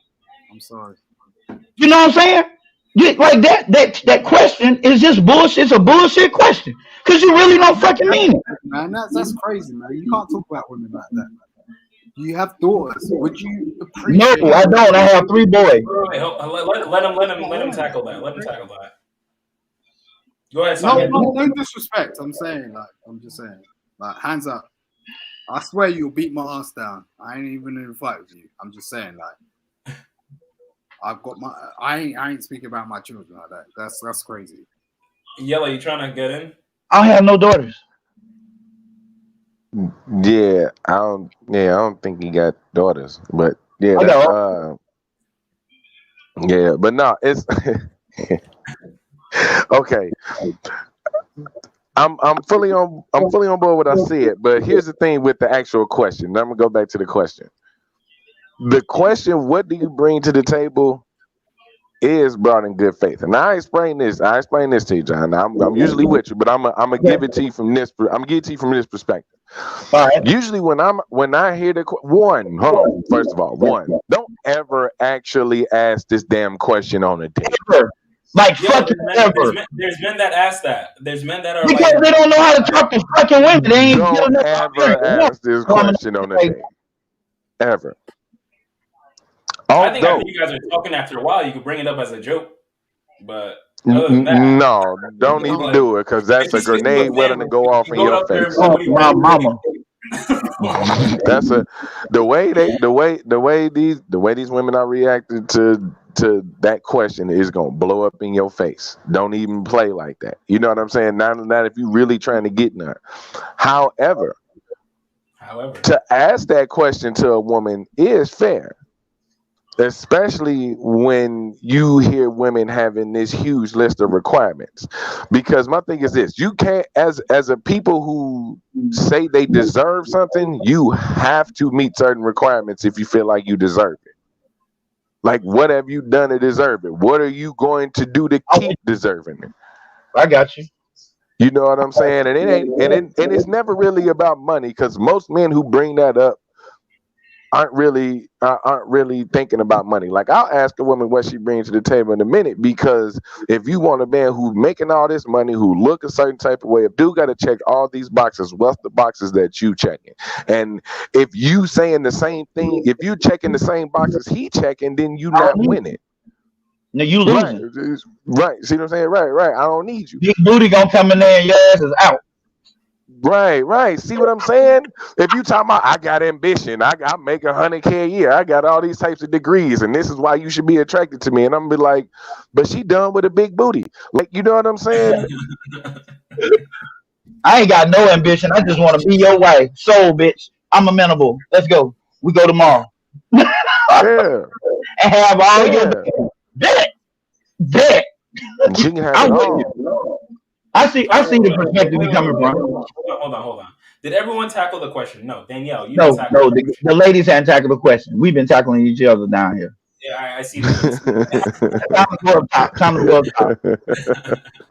Danielle, what do you think? What do you bring to the table is never brought in good faith?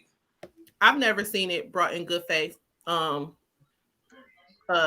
high value nurse came on here, and I like the way he said it. He said that most of the time when the men bring this up, it's used as a weapon. That's what I was talking about. It's not actually used to figure out what she brings to the table. So, Yella, you were saying that a woman have a list of all these requirements. And so if we asking you what we bring to the table, it's because we probably didn't told you what we want. And it's not necessarily what you bring to the table. It's like, do you have this, and this? We're not asking what you bring to the table necessarily. And so for a man to ask this, I think you should just know what you're looking for. And instead of just being so general about what you bring to the table, because the way it's being used now, you're going to be offended, because it's just like, you're not just, what is it that you're looking for, bro? Like John got a list of what he's looking for. He can say, this is what I want. Do you have this? That's the same question. It's the same question, but it's more understandable, and I can answer it and figure out if that's what you're asking, because just what you bring to the table is just like hella general. Do you know what you're looking for? Because if you know what you're looking for, why don't you tell me what you're looking for? And I can tell you if I have that, and then we can go forward. Because the way it's used, like, so when I saw the person ask this, it was like, the woman like, oh, I can cook and I can clean and I can do that. I can pay a man to do that. I can do this. He not, it's like, okay, well, if you're just asking me to knock down what I'm saying, that's you not actually trying to figure out what I'm doing. Like, tell me what you're looking for. And then we can have a discussion from that. Don't ask me no general question like this so you can knock me. Don't do that to me. So that's why we are offended or on the defense, because as soon as we answer, y'all like, it's like, bruh, back up. Don't do that. Okay, Chris. Yeah, I think I kind of agree with everyone in a sense. I think. Are you back to sitting on the fence again, Chris? Because I do think that it like this. I'm gonna put a marble in every jar. What was that? I love you all. So I do think that when a lot of men ask this question, it is oftentimes weaponized, but I don't think they're necessarily asking it in bad faith. I think they've been told what men can do on like a surface level, from like a surface level perspective, and they're expecting to immediately get the reciprocal of that. I think the issue though is that I think a lot of men that ask this question, I think some of them can be bitter when they ask it, and then some of them I don't think fully understand femininity because they want a very cut and dry answer. They want it to be like, I can do this, I can do this, I will do this, I will do this. But femininity is supposed to be a lot more fluid. So it's one of those things where like I have all these experiences. I've done A, B, and C. I've taken care of kids. I've cooked. I've done this, but you kind of have to go through the works so I can fill in whatever gaps you need filled in, if that makes sense. And so when that question's asked, I don't think men understand femininity enough to ask that question in a way where it's not being weaponized, if that makes sense. I think a lot of women, when they go and answer it, they automatically get very defensive because they don't have the right answer, because they don't know what the right answer is. I think there are modern women that answer it, and they honestly can't answer, like they're just really bad at it. But I think there are women that genuinely want to answer that question, but when they don't give the answer that the man's specifically looking for, it becomes weaponized. So I think the best way to answer it is you gotta answer in a way to stump the guy that's asking the question. Exactly. If they're asking it in like in bad faith, you're gonna have to answer it in a way to stump them. Yes. You know, it's like, oh, I'm gonna bring inspiration. Anything that you're gonna bring to me is I'm going to multiply it and make it much better. So what I'm asking is, what are you even bringing to me to be able to multiply? A woman is supposed to be the helper. She's supposed to help build. So if you're not even bringing anything to me, and you're asking me, what am I bringing to the table? You didn't bring anything for me to multiply. I can't multiply 0. Exactly. 0 times 0 is 0. You didn't bring me anything. So how are you trying to come at me with all of this? Exactly. You know, like, I think that's the best way for a woman to stump a man with, if they're coming in bad faith. And that's why I posed that question the way I did, because I think right now, the way things are looking, a lot of guys are asking this in bad faith. A lot of guys don't know what they want. Women don't know what they want. But men are frustrated because even though men don't know what they want, women still have the sexual selection. So women are going to pick the guys that they want. And then the frustrated guys are going to go around, oh, but what do you even bring to the table? Why should I even, like they're always going to try to like do all these defense questions. mechanism for being turned down or not meeting her standard. But I understand Exactly. what Simon was talking about though, because he was making. I know where he was going with it. The route that he was talking about, but it was based more on like the importance of the question. The question is not so much that it's not. It is important. It's an important question. It is. But I'm like, Yella, I'm not gonna ask that fucking question because let's just be fucking real. There's something on my fucking list that you meet, because how the fuck do we get here? I don't give a damn if it's just one thing. Something was on the motherfucker that you meet. That's how we got to where we are. I asked, you said yes. I picked you up. We went out. So right now we 1-1. We 1-1. There's something on my fucking imaginary list, if I have one, that you meet, and then there's some on your list that I meet, because this is how the fuck we got here. Now through conversation, you want to talk to me, and then I'm gonna find out, does she have a good personality? Is she agreeable? Is she, do she have them small things that I can deal with, or can I not? But I don't have to find all this shit out on the first date. You want to talk to me? Like, I may find 2 more things that's on my list and see if on them 2 with a 3 like go away. So I know what he was talking about. I know what Simon was talking about, because that is important, because you can't have anything long term if that's how you're dating. I get where you're coming from. I do, brother. I appreciate it. I think the word that's missing is commitment. In this day and age, commitment. Yes, I agree with that. Nobody's really committed, and everybody's like a damn negative, 2 negative charges. It's the takeaway, because like everything's so fast moving. So like you could go to like the convenience store, the supermarket. You can get anything you want. You can get meals that you want. Like you could pop it into the microwave, being 2 minutes, or you can turn around and go, I'm trying to make an effort. I'm actually going to go to the grocery store and buy some vegetables and actual real stuff and chop it up and cook up a good meal for you. So people just have these perspectives depending on what their lifestyle is. So women and men now have different ways of living in terms of, let's say, Jenny over there. She has Jenny from the block. Yeah, Jenny over there. So, she's earning 50K, right? Why does she need a man? Why does she need a man? Trory over there, he's earning 30K. He's grinding his ass off, but he meets Jenny. And then Jenny and Trory meet each other, and they're like, we're really, our energies meet, like we're spiritually attached. We really sort of, we really get each other. We really love each other. We love. I'm really like caressing your toenails and shit. Like when we get an intimate moment, but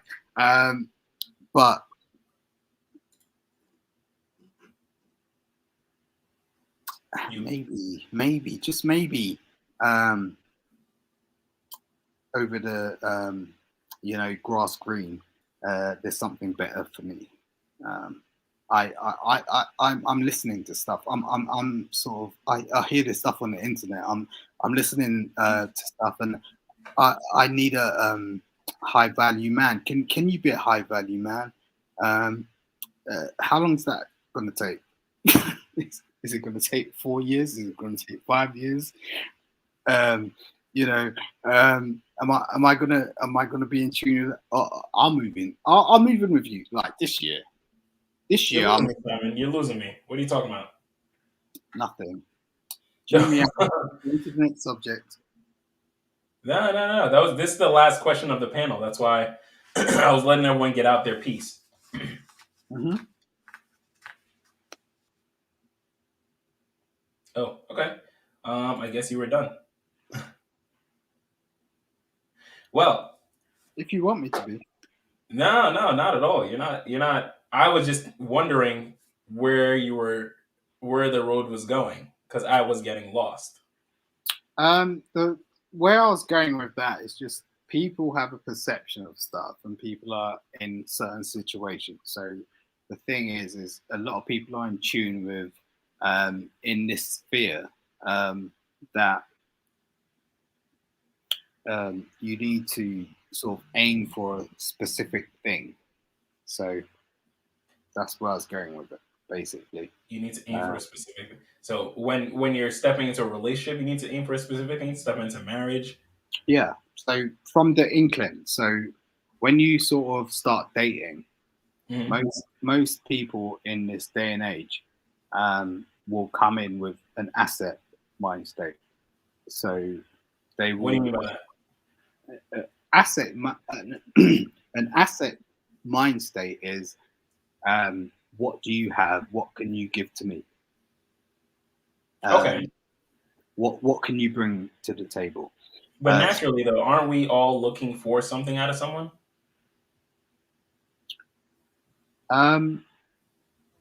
Yeah, but not necessarily everyone is necessarily moving in that way materialistically. I mean, I'm not saying it has to be materialistic, because when a guy is stepping to a woman, he's not looking for material things. He's looking more for her body. But in reverse, she's going to look at him and see his body also, but also what comes paired with his body. Whether it's that car, whether it's how he presents himself, how he talks, exactly. like all that stuff. It's how the package is well presented. Exactly. And whether we want to take that gift. That's exactly what I'm talking about. So that's materialistic. It's like do you have a car? What house do you have? What can you provide for me? Do you not think women should look for that? Sorry? Do you don't think women should look for that? I think it's beyond that. If you want something real, in the first instance, like that comes later on down the pipeline. I think you need to meet somebody and understand who they are prior to sort of trying to weigh up their assets. Going into a date, let's say you go into your first date and the woman turns around and starts talking to you about your assets. In the first instance, it might be a problem. Damn right. With me, it'll be a problem. Don't worry about my fucking money. Yeah, you don't need to worry about that. I haven't even mentioned that I'm amenable to even sharing my fucking life with you. If you've got means, like you don't get that sort of shit. Like if someone's like trying to play you, right? That's different. Like if I'm a teenager, this is what it's a teenage mind state. It's like if I'm coming in, okay, I'm sort of bouncing with what's her face, the Blooming Ebony or whatever. Like I go into a date, I'm trying to sort of finesse her and trying to tell her I've got this, I've got that, blah blah blah blah blah. On our first date, and I ain't got shit. Really. Like, yeah, I see what you're talking about. I'm trying to entice her into the pants. I'm not trying to entice her into a future. There's a difference. I'm not, I'm trying. There's a difference between guys that try to entice you into the pants. Do you think that men listen to women before they have sex with them? Sorry, say that again. Sorry. Do you think men properly listen to women before they have sex with them? Yeah, to make sure they ain't say no in somewhere. No. That's it. To properly listen to them, to actually care about what their goals and dreams and their life. Well, that's why I'm asking Simon. There's men that are opportunists that will actually approach every situation, not just women, every situation as an opportunist, right? And will try to do anything they fucking can to do what the hell they want to try to get their own bag or whatever the hell they're trying to achieve. Yeah, you're called a fucking hustler. Yes. There's men that have shit that don't care. Like in terms of like, I'm trying to bring you into something. There's a complete difference in terms of men that are trying to entice you into sort of, just I've tonight's the night, for me. Like, I see what Simon's saying, man. He's just being real proper about it. And then there's men that have their shit together, and it's like, look, if you're with me, you're with me. We could do this for years, not like tonight. You get what I'm saying? Like men. I think the majority, both men and women, are stepping with an agenda. If we're talking the modern men and women, guys are stepping for sex. Women are stepping for if they can get one, they're stepping for good dick, and then after that, it comes like you better be able to provide something beyond that. Yeah. But at the minimum, this whole dick pussy shit, like we gotta get beyond that. Like, no, we won't. No, we won't. No, hell, we won't. We will not. Is that for real? Hey, Simon. Hold on, y'all. Hold on. Hey, Simon. Pussy.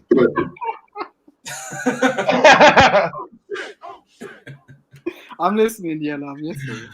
Oh, God.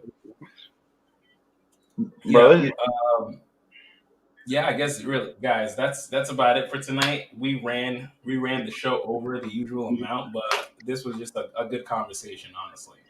Yella, Simon, I really appreciate both of you hopping on I the panel. swear. This Shout out was to Simon Hectic. Simon Hectic. Yeah. You guys have been awesome, really. So let's close out the panel in our usual fashion. We got Danielle. Hi. So my name is Danielle. And tonight has been very long-winded. But you can find me on Instagram at Fly Nurse Mom Wife and on Instagram at My Sister's Keeper. And you guys have a wonderful night. Yeah. I hope you learned something.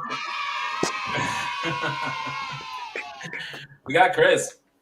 Hello, my name is Chris. You guys can find me here on YouTube at The Blooming Ebony and on Instagram at The Blooming Ebony as well. I hope you guys have a wonderful night and thanks so much for watching. We got Big John. Hey, what up? My name is John. You can find me at Black Wall Street Trading LLC or as behavioral_consultant on Instagram. Hit me up. We got Yella. What's good, everybody? This is Yella. I'm never starting a YouTube channel, so you can come find me on Twitch at twitch.tv/Yella. That's Y3LLA_. And yeah, if you're done with a fat ass, hit me up. You done with a fat ass? Hit me up. You done with a. We got Simon. Yeah, my name's Simon Hectic. You can catch me at Simon_Hectic at IG mainly. Do some stuff on YouTube. Big up to the panel. Big up to America. Big up to the UK. And big up to the world. We love you. I love it. You know what? Since Snuggles has been amazing, we're gonna drop one of these questions in. You guys had a quick minute. Let's drop this one in. Are women natural providers by nature? Yes or no? And please explain. No. They just not built like that. Snuggles, you got your answer. What's yours is theirs and what's theirs is theirs. That's the best way you can. That's just the way that works. Coming into it, you just gotta accept that as a man. That's what it is. I mean, shit. Why you think women on the third date would just eat off your plate and not expect no fucking repercussion? Without asking. But if you eat off her plate, goddamn nigga, you ain't get enough when you order enough for you. Shit, this is my food. I'm like, bitch, what? I ain't say nothing. Yeah, I'm gonna go order me another one. I ain't say shit. I ain't saying nothing. Who are you dating, John? These women sound crazy. John, you have just bought their ass some food anyway. You be like, you hungry? You be like, no, I'm good. All right, well, let me get two. Yep. Make sure. Yeah, because you already know they fixing to just eat off your shit. Oh, yeah, let's get her one anyway. Chris, I like a certain type of woman. I like women who are cool, women who got potty mouth. They cuss a little bit. You feel me? And that's just what I like. I don't really like I don't. Prim and proper. Hello, my name is Tiffany, and we will be dining here tonight. No, I don't date them bitches. I mean, I can't cuss around them because they get offended, and they folks might get offended, and I like to cuss. So it is. I think that proper is cool for everybody. Some people, it's not cool for me. I'm out of my character. I'm just not proper. Sorry. And there she is. With her potty mouth. Do not be cool. On that note, ladies and gentlemen, it has been an amazing show. If you haven't already, hit that like button. Subscribe to this channel for more content like this. We go live every Tuesday at 8:30 p.m. Eastern. Follow the channel. We got all our descriptions in. We got all our contacts in the description. Hope you enjoyed the show, and we'll catch you next time. Wait.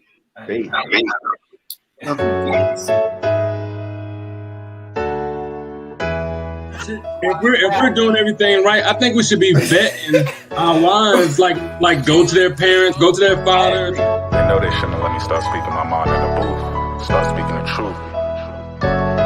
Might get shot. I think you're just saying, okay, actions have consequences, and I'm not going to support this person's actions. Like, you don't have to cancel them and say, like, I hate you. Innocent lives have to die. But the whole thing is men are I also. That man was on the other side doing the exact same thing, and his decision with his eyes was to walk away. Inside your soul. Now we can paint the perfect picture without belittling each other. Cause under God's system, we are equipped to handle that responsibility. But not every man is fit to handle that responsibility. I done seen Flint, Michigan, and it's just being cities. They pissing in project buildings that got a roof that leaks, resulting in missing ceilings. Hard to sleep. Children going to schools dealing issues deep. So I think society does make it more difficult for short men, but I don't think that it's impossible that they can find someone. And instructing you to do your part. It ain't hard to see they trying to keep black in the back, just like Rosa Parks. Cops shooting blacks as if they get a token from God. School rob you with needed resources. Think about how weaker vessel and the more vulnerable. Absolutely, 100%. You don't look at the man like, oh, poor son, you were violated. No, you like, bruh. And nobody. They shift my stick like some cars. And when you're lonely in your darkest thoughts, come, I know it's hard, but God shines his light on all I play their part. And it's the start. Put myself in a situation where I can only rely on a man. Like if I'm married and being a stay-at-home mom, I need to have a backup in case anything happens. I can't only rely on him. You know what I'm saying? A flower will grow once you plant the seed inside your soul. See, I'm a poet, and the best part of me shows it here to speak.